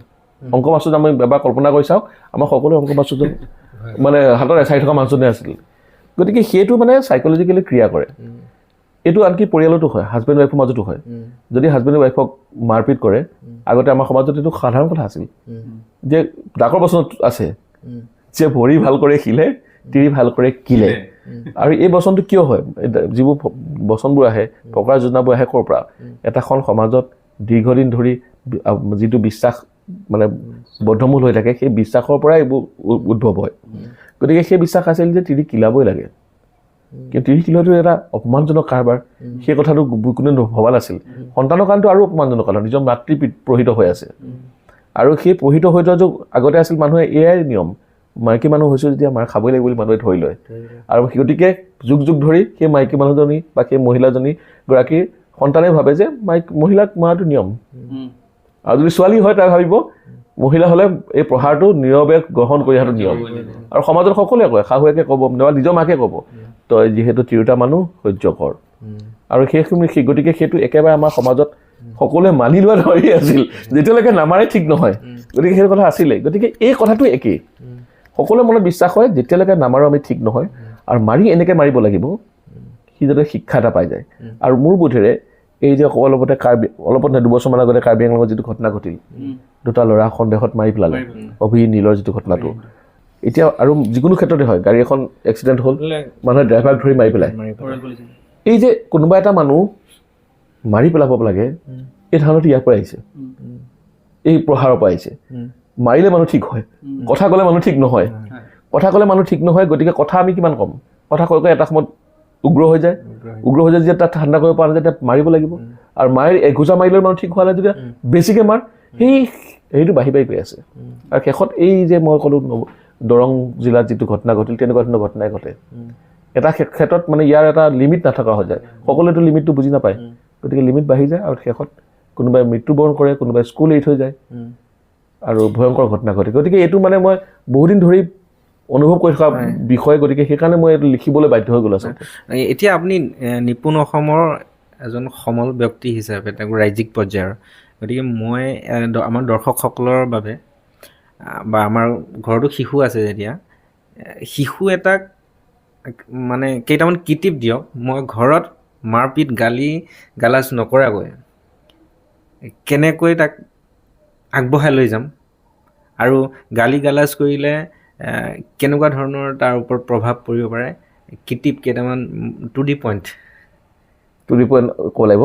কিন্তু মই নিজৰ এজন স্পষ্টকৈ এটা শিশুৰ পিতৃ, গতিকে এইটোৱে একেবাৰে নিয়ম বুলি মই ক'ব কাৰণে দাবী কৰাৰ কোনো অধিকাৰ মানে মোৰ কোনো হেৰিয়ে নাই, মই কোনো যোগ্যই নহয়। কাৰণ মই শিশুক কিমান দূৰ ভালকৈ শিক্ষা দিব পাৰিছোঁ সেইটো মই গম পোৱা নাই। কিন্তু মই নিজে যিটো নীতি মই লৈছোঁ, নীতিটো মই কৈছোঁ যে যদি শিশুক এইটো নকৰিবি বুলি কয়, সি সেইটো কৰিবই। আপুনি অমুকটো নাখাবি বুলি কয়, সি খাবই। গতিকে আমি তাক অমুকটো নকৰিব বুলি কোৱা সলনি অমুকটো কৰ বুলি দেখুৱাই দিব লাগে, আৰু শিশুৱে অনুকৰণ কৰি ভাল পায়। মই নিজে মোবাইল চাই আছোঁ, আৰু যদি বিচাৰোঁ মোৰ ল'ৰা ছোৱালীয়ে কিতাপ পঢ়ক, নহ'ব। মই তাক এনেই হ'লেও এক্টিং কৰি হ'লেও মই তাক পঢ়ি দেখাব লাগিব, মই পঢ়ি আছোঁ। এই পঢ়া কামটো যে ভাল, পেপাৰখন পঢ়াটো ভাল, আলোচনীখন পঢ়াটো ভাল, মই সেইটো কৰি দেখুৱাব লাগিব, তেতিয়া সি অনুকৰণ কৰিব। আমি চাওঁ শিশুসকলে ডাঙৰৰ জোতা পিন্ধি ভাল পায়, ডাঙৰ জোতা চেণ্ডেল পিন্ধি ভাল পায়, মানে সি ডাঙৰ হৈ ভাল পায়, ডাঙৰ ভাও দেখুৱাই ভাল পায়। গতিকে ডাঙৰে যদি প্ৰথমতে অনুকৰণ কৰিব পৰাকৈ কিবা দেখুৱায়, সেইটো মোৰ বোধে আটাইতকৈ ভাল। গতিকে 1 নম্বৰ কথা সেইটো। 2 নম্বৰ কথা, যিসকল পিতৃ আছে, পিতৃসকলে তেওঁলোকৰ মানে পৰিবাৰক অৰ্থাৎ শিশুৰ মাকক যিমান পাৰে সিমান সন্মান দিব লাগে, আৰু সি দেখুৱাব লাগে যে এইটো এটা নিয়ম, নাৰীক সন্মান কৰিব লাগে। আৰু সি নিজৰ মাকক মানে স্বামীজনে নিজৰ পৰিবাৰক যিমান ভাল পাব, সেইটোৱে তাৰ প্ৰতি এটা ডাঙৰ এটা আদৰ্শ দি যায়। মানে এটা আদৰ্শই নহয়, শিশুসকল যেতিয়া ডাঙৰ দীঘল হয়, এই বস্তুটো দেখা পাব লাগে মাক দেউতাক কেনেকৈ ডাঙৰ দীঘল হৈছে। তাৰ পৰা সি বহুতখিনি তাৰ মনোবৈজ্ঞানিক ফালৰ পৰা হওক বা কিবা হওক, সেইটো সি পাই থাকে। গতিকে টু দি পইণ্ট এইটোৱে যে নিজৰ পৰিবাৰক অত্যন্ত ভাল পোৱা কৰক, আৰু যদি কাজিয়াও থাকে সিও শুই যোৱাৰ পিছত কৰিব লাগে মই ভাবোঁ এইটো সিও শুই গ'ল সিহঁতে যাতে কাজিয়াখন দিয়ে কাৰণ মাক বাপেকে কাজিয়া দেখিলে কোনে আমি নিজেও ভাল পোৱা নাছিলোঁ কাজিয়াখন থাকিবই পৃথিৱীত কিন্তু এইটো নকওঁ যে কাজিয়া কেতিয়াও নকৰিব এইটো ক'লে অবাস্তৱ কথা কাজিয়া কৰক কিন্তু শিশু শুই যোৱাৰ সময়ত কৰক সি নেদেখাকৈ কৰক আৰু কাজিয়াখন তাতে সমাধান কৰক চব বস্তুৱে সমাধান থাকে আৰু 2 নম্বৰ অৱস্থাত সিহঁতক এইটো নকৰিব বুলি ক'ব নালাগে এইটো কৰ বুলি দেখুৱাই দিব লাগে আৰু এতিয়া নিপুণ অসমতেই হওক বা বেলেগতে হওক এইটো বস্তু আছে I do we do you do প্ৰতিটো বস্তু প্ৰথমতে আই ডু আমি যিটো বিচাৰিছোঁ প্ৰথমতে নিজে কৰি দেখুৱাম তাৰপিছত উই ডু হয় সকলোৱে একেলগে কৰিম তাৰপিছত তাক ইণ্ডিপেণ্ডেণ্টলি স্বাধীনভাৱে ইউ ডু হয় আই ডু উই ডু লাষ্টত হয় ইউ ডু সি এটা শিশুৱে যেতিয়া কৰিবলগীয়া হ'ব প্ৰথমতে আই ডু কৰি দেখুৱাম তাৰপিছত একেলগে কৰি দেখুৱাম তাৰপিছত সি গোটেই জীৱন সেই বস্তুটো কঢ়িয়াই লৈ ফুৰিব গতিকে টিপ বুলিবলৈ এইখিনিয়ে কিন্তু মই এইটো নকওঁ যে মই এইটো টিপ দিবৰ কাৰণে মই উপযুক্ত ব্যক্তি যোগ্য ব্যক্তি বুলি মই নাভাবোঁ সমল ব্যক্তি হিচাপে সেইকাৰণে সুধিলোঁ আপুনিতো তেনেকৈ ক'বই বাৰু হয় শিক্ষাৰ কথা যেতিয়া আহি আছে তথাপি আৰু এটা অভিযোগ বুলিয়ে কৈছোঁ এনেকুৱা হৈছে আমাৰ শিক্ষকসকল ইটোত প্ৰশিক্ষণ সিটো প্ৰশিক্ষণ কৰোঁতে শিক্ষাৰ দিনকেইটা বিদ্যালয়ত কমি গৈছে হয় আজি মাহটোত যদি 3 দিন প্ৰশিক্ষণ দিব গৈছে আমাৰ শিক্ষাবৰ্ষটোৰ 3 দিন ছাত্ৰ ছাত্ৰীসকল সেই বিষয়টোৰ পৰা আঁতৰি থাকিব লগা হৈছে প্ৰশিক্ষণ লৈ থাকি যদি সেই প্ৰশিক্ষণখিনিক নিজৰ ছাত্ৰ ছাত্ৰীখিনিক প্ৰয়োগ কৰিবই সময় নাপায় প্ৰশিক্ষণটোৱে কিবা ফলপ্ৰসূ হ'ব জানো এইটো বৰ প্ৰশ্নটো ভাল প্ৰশ্ন আৰু এই প্ৰশ্নটো গোটেই অসমে কৰি আছে এইটো বৰ্তমান যে শিক্ষকসকলে ইমান প্ৰশিক্ষণ হৈছে যে প্ৰশিক্ষণখিনি কামত লগাবৰ কাৰণে তেওঁলোকে সময় পোৱা নাই কিন্তু ইয়াত কেইটামান কথা সোমাই আছে সেইখিনি কথা আমি সকলোৱে অনুধাৱন কৰা নাই কথাখিনি ক'লে মোক বহুত মানুহে বেয়া পাব কিন্তু কথাখিনি মই নকৈ নোৱাৰোঁ যে প্ৰশিক্ষণটো ৰাষ্ট্ৰীয় শিক্ষানীতিয়ে কৈছে যে আমাৰ প্ৰতিজন শিক্ষকে প্ৰতি বছৰে কমেও 50 ঘণ্টা প্ৰশিক্ষণ লাভ কৰিব লাগে কিয় লাভ কৰিব লাগে ইয়াৰ কাৰণো আছে কেইবাটাও প্ৰশিক্ষণৰ কাৰণটো হৈছে যিসকল চৰকাৰী বিদ্যালয়ৰ শিক্ষক হৈছে শিক্ষকসকল মই যিটো অৱস্থাত মই স্কুলখনত সোমাইছিলোঁ এতিয়া কিন্তু সেই মানুহটো মই নহয় মোৰ হাতত এতিয়া নতুন নতুন অভিজ্ঞতা আছে নতুন কথা মই শিকিছোঁ আৰু প্ৰতি বছৰে ৰাষ্ট্ৰীয় শিক্ষানীতি 20 বছৰ মূৰে কিয় সলনি হয় যে 20 বছৰ পিছত এটা প্ৰজন্ম সলনি হৈ যায় গতিকে এটা প্ৰজন্মই 20 বছৰ এটা শিক্ষা পাব গতিকে তেওঁলোকৰ লগত মিলোৱাকৈ এটা শিক্ষা নীতি প্ৰস্তুত কৰা হয় এতিয়া নতুনকৈ যদি শিক্ষানীতি কৰিলে আমি লাভ কৰিছিলোঁ বেলেগ এটা ধৰণৰ শিক্ষা কিন্তু সেই শিক্ষাটোকে যদি আমি দিব খোজোঁ তেতিয়া কিন্তু নহ'ব আমি দিব লাগিব এটা আপডেটেড শিক্ষা আমাৰ মোবাইলটো যেনেকৈ প্ৰতি 3 মাহৰ মূৰে বা প্ৰতি 2 মাহৰ মূৰে আমি আপডেট কৰি থাকিবলগীয়া হয় আমি নিজে কিন্তু যিটো শিক্ষা লাভ কৰিছিলোঁ সেই শিক্ষাটো এতিয়া কিন্তু ল'ৰা ছোৱালীক আমি দিব নালাগে বা সেই শিক্ষাটোৰ পৰম্পৰাটো আমি ৰাখিম কিন্তু আমি এটা আপডেটেড শিক্ষা দিব লাগিব কাৰণ সমাজখন সলনি হৈছে আৰু সেইকাৰণে শিক্ষানীতিটো খুলিছে আৰু শিক্ষানীতিয়ে সেইকাৰণে কৈছে যে কমেও 50 ঘণ্টা পাব লাগিব এতিয়া প্ৰশিক্ষণত কি হয় প্ৰশিক্ষণৰ শিক্ষকসকলক এইটো বুজোৱা হয় যে আমি বাৰে বাৰে ধৰি যুগ ধৰি যিকেইটা ভুল কৰি আছোঁ সেইকেইটা কেনেদৰে দূৰ কৰিম প্ৰশিক্ষণ মানেতো এনেই মানুহবোৰ সময়খিনি অপচয় কৰা নহয় হয়তো কোনোবা ক'ৰবাত অপচয় হয় বেলেগ কথা কিবা কাৰণত অপচয় হ'ল বেলেগ কথা কিন্তু কিবা এটা পাইছে কিবা এটা পাবলৈ দিছে যে এতিয়া এই বস্তুখিনি আহিছে আমাৰ শিশুৰ মনৰ ব্যৱস্থা বুজিবৰ কাৰণে এটা আছে জীৱন কৌশল শিকাবৰ কাৰণে প্ৰশিক্ষণ হয় শিশুক মই যে নিপুণ অসমৰ কথা কৈছোঁ নিপুণ অসমত আমাৰ যিখিনি পঢ়োঁতে যিখিনি গণ্ডগোল হয় আমাৰ কোৱা হৈছে যে আমাৰ ৰাজ্যত বহুতখিনি পিছ পৰি আছে ৰাষ্ট্ৰৰ ফালৰ পৰা মানে কেনেকুৱা আমাৰ শিশুৱে যে এতিয়া যদি পঢ়িবলৈ কোৱা হয় এটা ক্লাছ 5 বা 6 ল'ৰা এটাও ভালদৰে পঢ়িব নোৱাৰে যিটো আমি এটা সময়ত প্ৰাইমেৰী বিদ্যালয়ত পঢ়ি আছিলোঁ 1 2 আমি যেনেকৈ সলসলীয়াকৈ পঢ়িব পাৰিছিলোঁ এতিয়া নোৱাৰাৰ কাৰণটো কি হয়তো আমি ক'ৰবাত কিবা এটা বস্তু শিকোৱা নাই এই শিকোৱা নিয়মবোৰ কেনেকৈ ইয়াত নিপুণ অসমত শিকাব এই যে প্ৰশিক্ষণবোৰ হয় প্ৰশিক্ষণ কিন্তু গোটেই সময় নষ্ট কৰি কৰা কিন্তু ব্যৱস্থা কৰা হোৱাই নাই আমাৰ যিখন এখন শৈক্ষিক দিনবঞ্জী এখন আছে শৈক্ষিক দিনবঞ্জী কোনদিনা কেনেকৈ হ'ব সেই গোটেইখিনি লিখি থোৱা আছে আৰু এইটো মই গোটেই মানে ইয়াৰ জৰিয়তে যিমানে চাইছে সকলোকে ক'ব খোজোঁ আপোনালোকে যদি শৈক্ষিক দিনবঞ্জীখন চায় তেনেহ'লে গম পাব যে এটা শিশুক এটা পাঠৰ কাৰণে 1 মাহ দিয়া আছে 1 মাহ নালাগে টিউশ্যন মাষ্টৰ কি কৰে টিউশ্যন মাষ্টৰ গোটেই কোৰ্চটো 3 মাহত কৰে আমি 3 মাহত কৰাৰ কথা কোৱা নাই কিন্তু যিখিনি আমাক শৈক্ষিক যিখিনি বস্তু দিছে এটা পাঠৰ কাৰণে যদি এমাহ দিয়ে তেনেহ'লে আমাৰ হাতত সময় কিন্তু বহুত আছে এই যে আমি কওঁ যে সময় নাই সেইটো এটা আচলতে অজুহাতে বুলি মই ভাবোঁ অলপ আগত গম পালোঁ আপুনি এগৰাকী ইংৰাজী শিক্ষক হয় আৰু বৰ্তমান সময়ত আপোনাৰ ছাত্ৰ ছাত্ৰীয়ে ইংৰাজী বিষয়টোক বেছিভাগেই বেয়া পায় বুলি গম পাওঁ হয় তাৰ প্ৰধান কাৰণটো হ'ল তাৰ এটা লিটাৰেচাৰ ছাবজেক্ট বা বেলেগ এটা ভাষা আপুনি এজন ইংৰাজী শিক্ষক হিচাপে ছাত্ৰ ছাত্ৰীক কি ক'ব খুজিব ইংৰাজী কেনেকৈ খুব সহজতে শিকিব পাৰি বা ক'ব পাৰি ইংৰাজী মাধ্যমৰ বিদ্যালয়ত নোযোৱাকৈ? হয়, মই ভাবোঁ ইংৰাজী মাধ্যমত বিদ্যালয়ত নগ'লে বেছি ভাল হয়। কিহৰ কাৰণে আৰম্ভণিত আমাৰ নিজ মাতৃভাষা বা শিকাটো সেইটো আমি ইতিমধ্যে এইটো প্ৰমাণিত কথা। দ্বিতীয়তে ইংৰাজীক আমি বহুত ভয় কৰোঁ। আপুনি চাব যেতিয়া ইংৰাজী পৰীক্ষা হয় মাক বাপেকে বাকী পৰীক্ষাত একো নকৰে, কিন্তু ইংৰাজী পৰীক্ষাত নকয় ইংৰাজী নম্বৰ যেনে তেনে পাৰ হ'লেই হয়। মানে এই গোটেই আমাৰ অসমতে হয়তো সৰ্বব্যাপী এই কথাটো আছে ইংৰাজী এটা ভয়ানক বিষয়। আৰু যদি আগৰ পৰা ভয়ানক বুলি কয় এনেই মানুহ এপ্ৰ'চ নকৰে।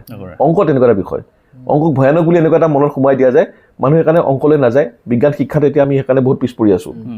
ইংৰাজী কথাটো একেই, ইংৰাজীটো বহুত ভয়ানক বুলি আমাক ভয় খুৱাই দিয়ে। আৰু ইংৰাজীত আমাৰ অসমত যিটো পদ্ধতি হেৰি কৈছে পেডাগজি বুলি কয় শিক্ষা বিজ্ঞান, আমাক ইয়াত ব্যাকৰণ মেথডটো বেছিকৈ শিকায়। কিন্তু ভাষা বিজ্ঞান মই ভাষা বিজ্ঞানৰ ছাত্ৰ আছিলোঁ, ভাষা বিজ্ঞানে সেইটো কথা নকয়। এটা ভাষা শিকিব হ'লে সেই ভাষাটো ব্যৱহাৰৰ পৰাহে মানুহে শিকে। এতিয়া আপুনি দাৰ্জিলিং যাওক বা এনেকুৱা ধৰণৰ কিছুমান ঠাইত যাওক, তেওঁলোকে বিদ্যালয় শিক্ষা লাভ কৰাই নাই, কিন্তু তেওঁলোকে ইংৰাজী সলসলীয়াকৈ ক'ব পাৰে। সেইটো প্ৰয়োজনত হয়। মানে যেতিয়া পানীত যদি আপুনি সাঁতুৰিব লাগে পানীত পৰিবই লাগিব। মানে বাহিৰত যদি আপুনি কয় সোঁহাতখন মাৰি দিব, বাঁহাতখন এনেকৈ মাৰিব, ভৰিখন মাৰিব, সঞ্চালন কৰিব, সেইটো থিয়ৰিটিকেল। কিন্তু যেতিয়ালৈকে সাঁতুৰিবলৈ আপুনি পানীত নানামে আপোনাৰ সাঁতোৰাটো নহয়। ঠিক তেনেকৈ ইংৰাজীটো একেই। ইংৰাজীটো শিকিবলৈ হ'লে ইংৰাজীৰ লগত নামিব লাগিব। ইংৰাজী প্ৰথমতে ভীতিটো আঁতৰ কৰিব লাগিব। আৰু 2 নম্বৰ কথা, ইয়াক যেতিয়া আমি আগতে কি কৰিছিলোঁ, এটা পাঠ পঢ়োঁ, পাঠটোৰ উত্তৰ আমি কৰোঁ। বেছিভাগ কিন্তু আমি মুখস্থই কৰোঁ যে এই পাঠটোৰ উত্তৰ আমি এনেকৈ কৰিম। আৰু মই এইটো মানে এই পৰিঘটনাটো লক্ষ্য কৰি আছোঁ, এটা আমোদজনক পৰিঘটনা। আমোদজনক নহয়, এইটো চিন্তা কৰিবলগীয়া পৰিঘটনা। মই দেখোঁ যে অসমীয়া মাধ্যমৰ যিবোৰ ছাত্ৰ ছাত্ৰী তেওঁলোকে গ্ৰামাৰটো খুব ভাল হয়।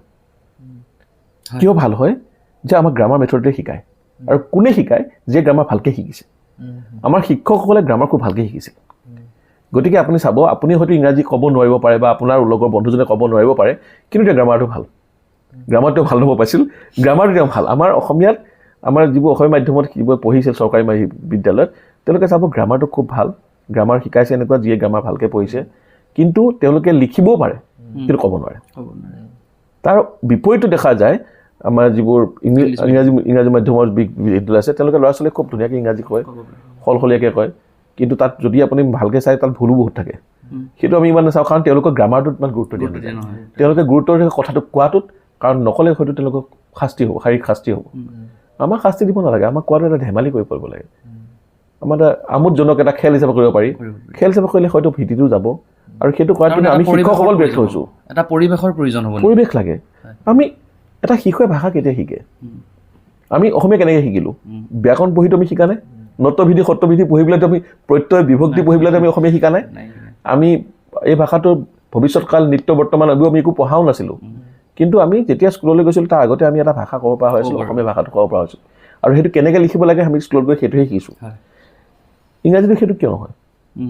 যদি সেইটো দ্বিতীয় ভাষা আমাৰ, কিন্তু দ্বিতীয় ভাষা হ'লেও আমি ইয়াক প্ৰথমতে কৈ লওঁচোন, ভুলে শুদ্ধে কওঁ, তাৰপিছত আমি কেনেকৈ লিখিব লাগে শিকোঁ। কিন্তু আমি বেছি গুৰুত্ব দি আছোঁ গ্ৰামাৰত, আৰু কেইটামান পাঠৰ যিকেইটা পাঠ পঢ়োঁ সেই পাঠকেইটা উত্তৰ কেনেকৈ কৰিম তাত বেছি গুৰুত্ব দিছোঁ বুলি মোৰ ভাৱ। এইটো ব্যক্তিগত মতে দেই, মই একেবাৰে এইটো পৰীক্ষিত মন্তব্য বুলি কোৱা নাই, মোৰ অনুভৱ ভাৱটো কৈছোঁ। গতিকে আমি যদি ভয়টো আঁতৰাওঁ, স্পকেন ইংলিছৰ কথাখিনিয়ে সেইটো যে ভয় আঁতৰাব লাগিব, ক'বই লাগিব। আৰু যেতিয়া ক'ব তেতিয়া মানুহে নিশ্চয় শিকিব। কিন্তু সেই কথাটো অনুধাৱন কৰাত আমি শিক্ষকসকলো অকণমান পিছ পৰি ৰৈছোঁ বুলি মোৰ ভাৱ।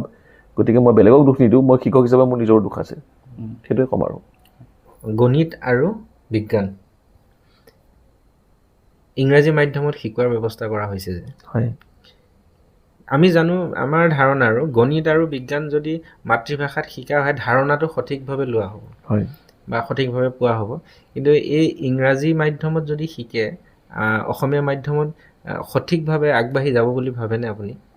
এইটো বৰ বিতৰ্কিত বিষয় হৈ পৰিছে বৰ্তমান, আৰু দেখাও গৈছে। আৰু মই নিজে জানো, আমি যেতিয়া অংক এটা কৰোঁ, মূৰত কিন্তু অংকটো যেতিয়া আমি অংকটো 2 2 কিমান বুলি বা 2 গুণ 2 কিমান, আমি মূৰত কিন্তু নিজৰ মাতৃভাষাতে কৰোঁ। আৰু বিজ্ঞানৰ যিটো সূত্ৰবোৰ, ফিজিক্সেই হওক কেমেষ্ট্ৰি হওক, যিবোৰ সূত্ৰটো বুজিবলগীয়া হ'লে অমুকে অমুকৰ লগত ক্ৰিয়া কৰিছে, অমুকে অমুকৰ লগত বিক্ৰিয়া কৰিছে বুলি কওঁ বা কিবা কৰিছে, সেইটো আমি অসমীয়াতে শিকোঁ। তাৰমানে ইয়াৰ কাৰণটো হৈছে কি, আমি মাতৃভাষা মাধ্যমত যেতিয়া শিকোঁ, যেতিয়া প্ৰথমতে আমি যিবোৰ লজিকেল ৰিজনিং আমাৰ নিজৰ ভাষাত হয়। আমি ভাবোঁ আমি ছবিত নাভাবোঁ, যেতিয়া আমি কথা ভাবোঁ আমি এটা ভাষাতে ভাবোঁ। গতিকে এই যেতিয়া আমি ভাবি থাকোঁ আমাৰ লজিকেল যিটো ৰিজনিংটো সেইটো অসমীয়াতে হৈ থাকে। অংকত এইটো খুব মানে ওচৰ চপে, কাৰণ অংকত এটা সময়ত গৈ সংখ্যাই অংকৰে কাৰোবাৰ হয়, সংখ্যাবোৰে কাম হৈ থাকে। গতিকে যিখিনি সংখ্যাবোৰ আছে সংখ্যাবোৰ আজিকালি আমি ইংৰাজীতে লিখোঁ। গতিকে অংকত সেইটো হোৱাটো বৰ বেছি হেৰি নহয়, কাৰণ সেই বস্তুখিনি বৰ বেছি সাল সলনি নহয়। আৰু যিহেতু চিকিৎসা বিজ্ঞানে হওক বা আমাৰ ইঞ্জিনিয়াৰিঙে হওক বা য'তে হওক পিছৰ পৰ্যায়ত আমাক ইংৰাজীৰ প্ৰয়োজন হ'ব। গতিকে সেইখিনি ইংৰাজী কৰাটো তেওঁলোকে গুৰুত্বপূৰ্ণ বুলি ভাবিছে। বিজ্ঞান শিক্ষাটো এনেকুৱা, এতিয়া ধৰি লওক মই H2SO4 ছালফিউৰিক এচিড, ইয়াৰ অসমীয়াটো মই নাজানো, কিন্তু অক্সিজেন অম্লজান বুলি মই পঢ়িছিলোঁ আগতে, কিন্তু বহুতে এতিয়া হাইড্ৰজেনৰ কি উদ্যান নে জলযান সেইটো মোৰ সন্দেহ আছে। মই আধা অসমীয়াত পঢ়িছোঁ, আধা ইংৰাজী মাধ্যমত পঢ়িছোঁ। গতিকে মোৰ সমস্যাটো কেতিয়াবা কি হয়, বিজ্ঞানটো মই শিক্ষক নাথাকিলে কেতিয়াবা বিজ্ঞানো পঢ়াওঁগৈ, কিন্তু মই পঢ়াবলৈ গ'লে মোৰ ইংৰাজীটো আহে, কাৰণ মই ইংৰাজীত মই বিজ্ঞান শিকিছিলোঁ। তাতো শিকাত মোৰ বৰ বেছি বাধা হোৱা নাছিল। কিন্তু মই ভাবোঁ আমাৰ যিসকল শিক্ষকে পঢ়ায় সেই শিক্ষকজনটো তেওঁতো ইংৰাজী মাধ্যমত শিকা নাই। গতিকে শিক্ষকসকল যদি তেনেকুৱাকৈ পায় আমাৰ বিদ্যালয়সমূহত, যিয়ে ইংৰাজীত ধুনীয়াকৈ বুজাব পাৰে বা কথাখিনি অসমীয়াতে ক'লে কিন্তু ছালফিউৰিক এচিড বুলিয়ে ক'লে, বা এনেধৰণৰ যিখিনি টাৰ্ম ভৱিষ্যতে লগা হ'ব, এটা সময়ত এনেকুৱা হৈ যায় সেই টাৰ্মবোৰ অসমীয়াত কৰিলে মানুহে বুজি নোপোহাই হৈ যায়। গতিকে শিক্ষকে সেই টাৰ্মখিনি যদি শিকায় ভৱিষ্যতে তাৰ লাভ হয়, চিকিৎসা বিজ্ঞানতে হওক বা ইঞ্জিনিয়াৰিঙত লাভ হয়।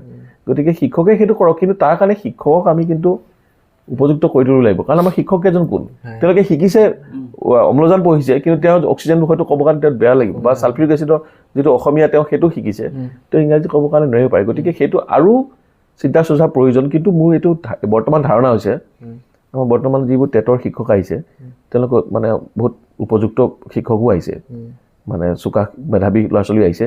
তাৰ মাজত কিন্তু সেই ইংৰাজী শিকাব পৰা শিক্ষকো আছে কিন্তু। গতিকে তেওঁলোকৰ সহায়ত হয়তো কোনোবা বিদ্যালয়ত তেনেকৈয়ে শিকিব পাৰে, কিন্তু সকলোৱে যে সমানে আগবাঢ়িব সেইটো কৰিব পৰা নাই। কিন্তু যিসকলে ইংৰাজীত পৰা নাই অসমীয়াত কৰিলেতো ক্ষতি নহয়। গতিকে দুটা পাত দিছে, গতিকে আমি সমাধানলৈ চালে গতিকে কথাটো এনেকুৱা হয়। কিন্তু যদি ঠাউকতে কওঁ যে এইটো বস্তু ভাল হোৱা নাই, কিন্তু তেওঁলোকেতো নভবা নিচিনাকৈ কৰা নাই, গতিকে সেইটোৱে ভাবিব লাগিব। গতিকে ভাৰতখন আমাৰ ইমান ডাঙৰ এখন দেশ, এতিয়া সেই যিটো অনুপাতটো 30:1 সেইটোৰ মানে কৰাটো ইমান এতিয়ালৈকে সম্ভৱপৰ হোৱাগৈ নাই। প্ৰতি বছৰ দেখোন নিযুক্তি হৈয়ে আছে, কিন্তু শিক্ষক নিযুক্তি দিয়া সম্ভৱ হোৱা নাই। মোৰ বন্ধু এজন, আমি একেলগে পঢ়িছিলোঁ, তেওঁ ইংলেণ্ডত থাকে এতিয়া, মানে নাগৰিকত্বও পালে, লিডছত থাকে। মই সুধিলোঁ তোমালোকৰ কেনেকুৱা হয়? সিহঁতৰ 13জন শিক্ষাৰ্থীৰ বিপৰীতে এজন শিক্ষক। ফিনলেণ্ডত মোৰ বন্ধু এজনৰ ভায়েক এটা আছে, ফিনলেণ্ডৰ শিক্ষা ব্যৱস্থা বিশ্বৰ আটাইতকৈ শ্ৰেষ্ঠ বুলি কোৱা হয়। তাকো সুধিলোঁ, তোমাৰ ভাইটিক সুধিবাচোন সিহঁতৰ কেনেকুৱা। বোলে খুব ধুনীয়া। মই কিতাপ পঠিয়াবলৈ কৈছোঁ, এতিয়া পাহৰি গ'ল, ফিনলেণ্ডৰ কিতাপ পঠিয়াবলৈ কৈছিলোঁ। কিন্তু মানে সিহঁতেও তেনেকুৱা 13টাৰ বিপৰীতে এজন। কিহৰ কাৰণে? প্ৰতিজন শিশুৰে বেলেগ বেলেগ প্ৰয়োজন থাকে, আৰু প্ৰতিজন শিশুক যদি শিক্ষকে এনেকৈ লৈ যায়, মানে যিমান তেওঁক প্ৰতিটো শক্তিশালী দিশ দুৰ্বলতা এইখিনি গম পাই বেছি লাভ হয়। কিন্তু আমাৰ ইয়াত সেইটো সম্ভৱ নোহোৱাগৈ নাই। শিক্ষকজনে যদি অকল মই নিজৰ বিদ্যালয় এনেকুৱা এখন বিদ্যালয়ত পঢ়িছিলোঁ, মই প্ৰাইমেৰী বিদ্যালয় আদৰ্শ বিদ্যালয়ত পঢ়িছিলোঁ। তাত প্ৰফুল্ল ৰাজখোৱা বুলি এজন আমাৰ সকলোৱে চিনি পায় অঞ্চলৰ নাট্যকাৰ হয়, তেখেতে ভাল শিক্ষকো হয়। দয়াৰাম ছাৰ আছিল, লক্ষেশ্বৰ ছাৰ আছিল, এনেকুৱা শিক্ষক আছিল। মই এতিয়াও মনত পৰে, দুটা ক্লাছৰ মাজত এখন পাৰ্টিশ্যন এখন আছে, মাজত যিখিনি জেগাত তেওঁ সেইখিনি বহি থাকে, মাজৰ জেগাখিনি। আমাৰ বিদ্যালয়খন তেওঁলোকে ভেঞ্চাৰ আছিল, মই তেতিয়া ভেঞ্চাৰ নে কি নাজানো যেতিয়া পঢ়িছিলোঁ, কিন্তু এইটো মোৰ মনত আছে, তেওঁ দুটা ক্লাছৰ মাজত বহি থাকে। এইটো ক্লাছত লিখিব দিছে, এইটো ক্লাছত তেওঁ পঢ়িব দিছে, তেওঁ কিন্তু দুটা ক্লাছ চম্ভালে। তেতিয়াতো সেইটো আছিল। মানে এতিয়া আমাৰ চৰকাৰে বা আমাৰ গোটেই আন্তঃগাঁথনি এনেকুৱা, ইমানখিনি মানুহক হয়তো দৰমহা দিয়াটো ডাঙৰ, এইবোৰ ভিতৰুৱা কথা, মই কেনেকৈ নাজানো কেনেকৈ কৰিব। কিন্তু আপুনি চাব যে আগৰ দিনৰ পৰা এইটো কাৰণটো চলি আছে যে এজন শিক্ষকে কিন্তু দুটা ক্লাছ যদি ভালকৈ মেনেজ কৰে, মানে যদি ঠিক কৰে, চম্ভালিব পাৰে। কিন্তু দৰ্শকসকলকো আমি জনাব বিচাৰিম, তেওঁ অকণমান ব্যতিক্ৰম। তেওঁ এখন বিদ্যালয়ৰ বিষয় শিক্ষক হয়, আৰু তেখেতৰ পত্নীও সেই বিদ্যালয়ৰে শিক্ষয়িত্ৰী হয়। তথাপি কিন্তু তেওঁ কি কৰিছে, ব্যক্তিগত খণ্ডৰ বিদ্যালয়ত তেখেতৰ ছোৱালীক পঢ়োৱা নাই, নিজৰ বিদ্যালয়ত চৰকাৰী বিদ্যালয়তে পঢ়াইছে। কিন্তু এই ক্ষেত্ৰত কিন্তু আপোনাক অশেষ ধন্যবাদ দিব লাগিব। নহয়, এতিয়া বিশ্বাস কৰক, প্ৰথমতেতো ময়ো ব্যক্তিগত খণ্ডলৈ পঠিয়াবলগীয়া হৈছিল, কাৰণ এটা সময়ত দেখিছিলোঁ যে আমাৰ বিদ্যালয়সমূহৰ অৱস্থা কেনেকুৱা। এতিয়া হয়তো এজন অভিভাৱকে পঠিয়াবলৈ টান পাব, কাৰণ চৰকাৰী বিদ্যালয়ত সেইটো বস্তু এটা সময়ত নাছিল কিন্তু এতিয়া মোৰ বোধেৰে পৰিৱেশটো বৰ ধুনীয়া মই মোৰ ছোৱালীক দুপৰীয়া মধ্যাহ্ন ভোজনো খুৱাওঁ মানে সদায় কওঁ যে সকলোৰ লগত একেলগে খাবা সেইটো এটা ডাঙৰ শিক্ষা মানে আমি যিটো ইউনিফৰ্ম পিন্ধো ইউনিফৰ্ম এটা শিক্ষা যে ধনী দুখীয়া সকলোৱে একে ড্ৰেছ পিন্ধিব আমাৰ ইউনিফৰ্ম চৰকাৰে এতিয়া দিয়ে গতিকে সকলোৱে একে ইউনিফৰ্ম পিন্ধিব সকলোৱে একেখিনিয়ে খাব আৰু মানুহবোৰৰ মধ্যাহ্ন ভোজনৰ প্ৰতি এটা ভুল ধাৰণা থাকে যে মধ্যাহ্ন ভোজন দি পেলাই বেয়া কৰিছে কিন্তু মধ্যাহ্ন ভোজন এটা খুব ভাল ব্যৱস্থা কিছুমান ৰাজ্যত ঝাৰখণ্ডে ক'ত ৰচৈ বুলি কয় এইবোৰ গোটেই গাঁৱৰ মানুহবোৰে চাই পেলাই চিটি ভালকৈ থৈ দিয়ে এটা সঁচা পাকঘৰ আৰু বহুত ল'ৰা ছোৱালীক নগৰ অঞ্চলত নালাগে কিন্তু গ্ৰাম্য অঞ্চলত মই ভাবোঁ যে এতিয়া আমাৰ ক্লাছ 8লৈকে আছে যিহেতু ৰাইট টু এডুকেশ্যন 8লৈকে মানে প্ৰযোজ্য কিন্তু 10মানৰ ল'ৰা ছোৱালীকো খোৱা যদি ব্যৱস্থা চৰকাৰে কৰিব পাৰে সেইটো ভাল কাৰণ মই বহুত ল'ৰা ছোৱালী দেখিছোঁ যে ক্লাছ 9 আৰু 10ৰ সময়ত কি হয় ল'ৰা ছোৱালীবোৰ যে ডাঙৰ হ'ব আৰম্ভ কৰে কিন্তু কেতিয়াবা মূৰ ঘূৰাই কিয় মূৰ ঘূৰাই তেওঁলোকে ল'ৰা ছোৱালীটো ঘৰত খাই আহি ভাল নাপায় সিহঁতৰ ইয়াত আহি ভোকত সিহঁতৰ মূৰ ঘূৰাই পৰি যায় ক্লাছ 9ত এইটো ঘটনা বেছিকৈ ঘটে আৰু শেষত শিক্ষকসকলে খং উঠে সিহঁতৰ কি হ'ল যেতিয়া মূৰ ঘূৰাই থাকে সিহঁতৰ বেমাৰীবোৰ বুলি কওঁ কিন্তু আমাৰ নিজৰ যেতিয়া ল'ৰা ছোৱালী হয় তেতিয়া গম পাওঁ যে চবেই খোৱাৰ বোৱাত অকণ ঘৰত আপত্তি কৰে কিন্তু সেই গতিকে মধ্যাহ্ন ভোজনৰ ব্যৱস্থাটো যদি সিহঁতৰ থাকে আৰু যদি ভালকৈ যদি পৰিচালনা কৰে সিহঁতে আকৌ উপকৃত হ'ব আপুনিতো কবিতাও লিখে আমি পাইছোঁ বাৰু এটা কবিতা মই পালোঁ আপুনি প্ৰথম লিখা নে প্ৰকাশ পোৱা বুলি উল্লেখ কৰিছিলে অপৰাধী বুলি হয় সেই কবিতাটো আপুনি অকণমান আপোনাৰ মুখেৰে আবৃত্তি শুনিব বিচাৰিম আবৃত্তিটো মই এতিয়া হয়তো মোৰ কবিতাটো মানে সঁচা কথা কৈছোঁ মানে অসমতে কৈছোঁ মোৰ মুখস্থ নাই কিন্তু মানে কথাটো এনেকুৱা যে প্ৰতিজন মানুহে এজন কবি প্ৰতিজন মানুহে যি প্ৰেমত পৰিছে সকলো মানুহে এজন কবি বুলি মই ভাবোঁ আৰু পৃথিৱীতনো কোন মানুহ প্ৰেমত নপৰে হয় পৃথিৱীৰ প্ৰেমত ভগৱানৰ প্ৰেমত মাতৃৰ প্ৰেমত বা কোনোবা বিশেষ এগৰাকী মানুহৰ প্ৰেমত প্ৰতিজন পৰে আৰু প্ৰতিজনে এটা সময়ত কবি হৈ যায় কিন্তু সকলোৰে কবিতাটো প্ৰকাশ নহয় কথাটো এনেকুৱা সকলোৱে হয়তো কাৰোবাৰ ডায়েৰী ভাগত ৰৈ যায় কাৰোবাৰ মনৰ মাজতে কবিতাটো থাকি যায় আৰু যেতিয়া বেলেগ এজনৰ কবিতাটো একেই মনৰ ভাৱ প্ৰকাশ কৰা কবিতা এটা পায় তেতিয়া ভাল লাগি যায় হয়তো এইটো তেনেকুৱা এটা সাধাৰণ কবিতা বুলি মই ভাবোঁ মানে এটা বাক্য বা দুটা বাক্যত আপুনি উত্তৰটো দিব আপুনি অহংকাৰী নেকি অহংকাৰী বুলি কেইটামান কথাত মোৰ অহংকাৰ আছে যে অহংকাৰ শব্দটোৱে হয় অহং ভাৱ অহং মানে সংস্কৃতত কয় অহম মানে আত্ম আৰু নিজৰ যিটো ভাৱটো সেইটো অহংকাৰ বুলি কয় নিজকে লৈ মই অকণ আত্মকেন্দ্ৰিক হয় মানে কিছুমান কথাত মই ধৰি লওক আপুনি আহিলে নহয় আজি কথাটো বাক্য বাঢ়ি গ'ল কিন্তু আপুনি ধৰি লওক আহিলে নহয় আপোনাৰ লগত মই খুব দৰকাৰী কথাকেইটাহে পাতিম ধৰি লওক কি খবৰ ভালনে এনেকুৱা তাৰপিছত মোৰ বেছিকৈ কথাবোৰ পাতি থাকিবলৈ মোৰ মন নাথাকে কাৰণ মোৰ কাম ঠিক থাকে মই মোৰ কামখিনি কৰিব লাগিব সেইটো মোৰ অহং ভাৱ অহং মানে আত্মভাৱ মোৰ এইখিনি কাম আছে এই কথাটোক হয়তো আপুনি অহংকাৰী বুলি ক'ব পাৰে প্ৰশংসা ভাল পায়নে প্ৰশংসা চবেই ভাল পায় কিন্তু কেতিয়াবা প্ৰশংসা কৰিলে অকণমান ইতস্তত হোৱা যায় আৰু প্ৰশংসা কৰাতকৈ সেই তেনেকুৱা ধৰণৰ কিবা এটা কৰি দেখুৱালে বা তেনেকুৱা ধৰণৰ কাম এটা বেলেগেও কৰিলে মই বেছি ভাল পাওঁ অনুকৰণ কৰিলে এটা কৈছে imitation is the best form of flattery মানে কাৰোবাক যদি অনুকৰণ কৰিছোঁ তেওঁক প্ৰশংসা কৰা হয় গতিকে কোনোবাই যদি ভাল দেখিছে সেই কামটো বেলেগে কৰা উচিত মই বেলেগক ভাল দেখিলে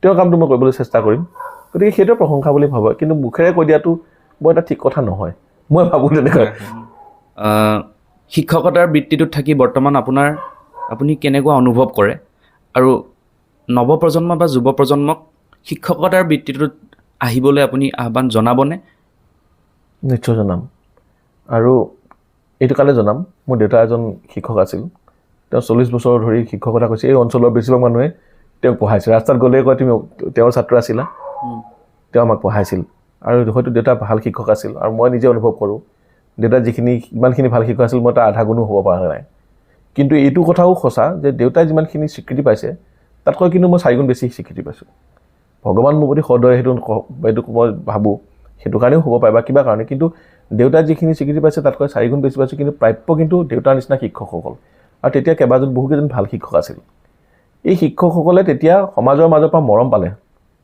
আমিও তেতিয়া স্বীকৃতি পাইছোঁ মৰম কিমানখিনি পাইছোঁ ক'ব নোৱাৰোঁ কিন্তু যদি নতুন প্ৰজন্ম যিসকল আছে পৃথিৱীখন সলনি কৰাৰ এটাই ৰাস্তা যে শিক্ষক হোৱাৰ কিবা প্ৰকাৰ শিক্ষক হ'ব লাগে কাৰণ মই এটা সময়ত যদি মই বেলেগ যিয়ে কাম নকৰোঁ মই মোৰ নিজৰ পৰিয়ালটো সলাব পাৰোঁ কিন্তু এটা শিক্ষকে এটা প্ৰজন্ম সলাব পাৰে একেলগে মই 30জন ছাত্ৰ ছাত্ৰী পালোঁ একেলগে মই ইমানজন ছাত্ৰ ছাত্ৰী পালোঁ সেই গোটেইখিনিকে মই নতুন চিন্তা এটা কৰিব সমল দিব পাৰিলোঁ সকলোৱে নল'ব পাৰে তাত 10জনে ল'লেতো 10জন মই ভাল নাগৰিক সৃষ্টি কৰিব পাৰিলোঁ গতিকে গোটেই দেশখন গঢ়াত মইতো দেশ সেৱা বুলি ক'বৰ কাৰণে বৰ্ডাৰলৈ যাব নালাগে, সীমান্তত গৈ শত্ৰুৰ বিপক্ষে যুঁজিব নালাগে, এনেকৈ দেশ সেৱা কৰিব পাৰি। আৰু এনেকৈ দেশ সেৱাটো বেছি ফলপ্ৰসূ।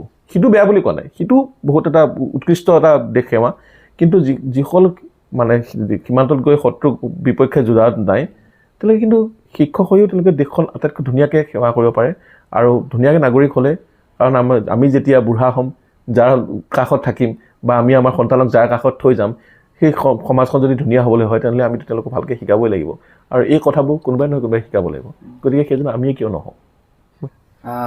আপোনাৰ বহুমূলীয়া সময়খিনিৰ পৰা আমাক এইকণ সময় দিয়াৰ বাবে অশেষ ধন্যবাদ জ্ঞাপন কৰিছোঁ। আকৌ কেতিয়াবা লগ পাম বুলি আশাও ৰাখিছোঁ। বাকী থাকি গৈছে বহুতখিনি কথা, আমাৰ কথা পাতিবলৈ ৰৈ গৈছে, সময়ৰ তাৰণাত পৰি আমি পাতিব পৰা নাই। আপোনাক অশেষ ধন্যবাদ জ্ঞাপন কৰিছোঁ ইমানখিনি সময় দিয়া। ধন্যবাদ।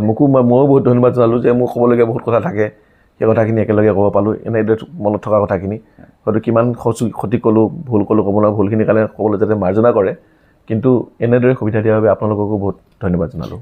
এটা শেহতীয়া এটা অনুৰোধ থাকিল, আপুনি অকণমান পিছলৈ ঘূৰি গৈ অনুষ্ঠানটো সেই ৰেডিঅ'ৰ দিনৰ দৰে RJ ষ্টাইলত আমি কৈছোঁ চেনেলটোৰ অনুষ্ঠানটো আপোনাৰ দ্বাৰা সামৰিব বিচাৰিছোঁ অকণমান নতুন ধৰণে আজি। আপুনি নিশ্চয় আৰম্ভ কৰোঁ। আপুনি নিশ্চয় ইতিমধ্যে আমাৰ সুদীৰ্ঘ এই সাক্ষাৎকাৰটো শুনিলে। আমি কৈছোঁ ফালৰ পৰা আমি বহুত কথাই ক'লোঁ, কিন্তু আপোনাৰ কেনেকুৱা লাগিল সেইখিনি কথা আপুনি আমাক জনাবলৈ নাপাহৰিব। আমি যদি কিবা ভুল কৈছোঁ তেনেহ'লে একেবাৰে নোকোৱাকৈ নাথাকিব, আৰু যদি কিবা ভাল কৈছোঁ সেইটো কৈ পেলাব। এতিয়া এইটো নোটেৰে আপোনাৰ পৰা বিদায় লৈছোঁ। ধন্যবাদ। নমস্কাৰ।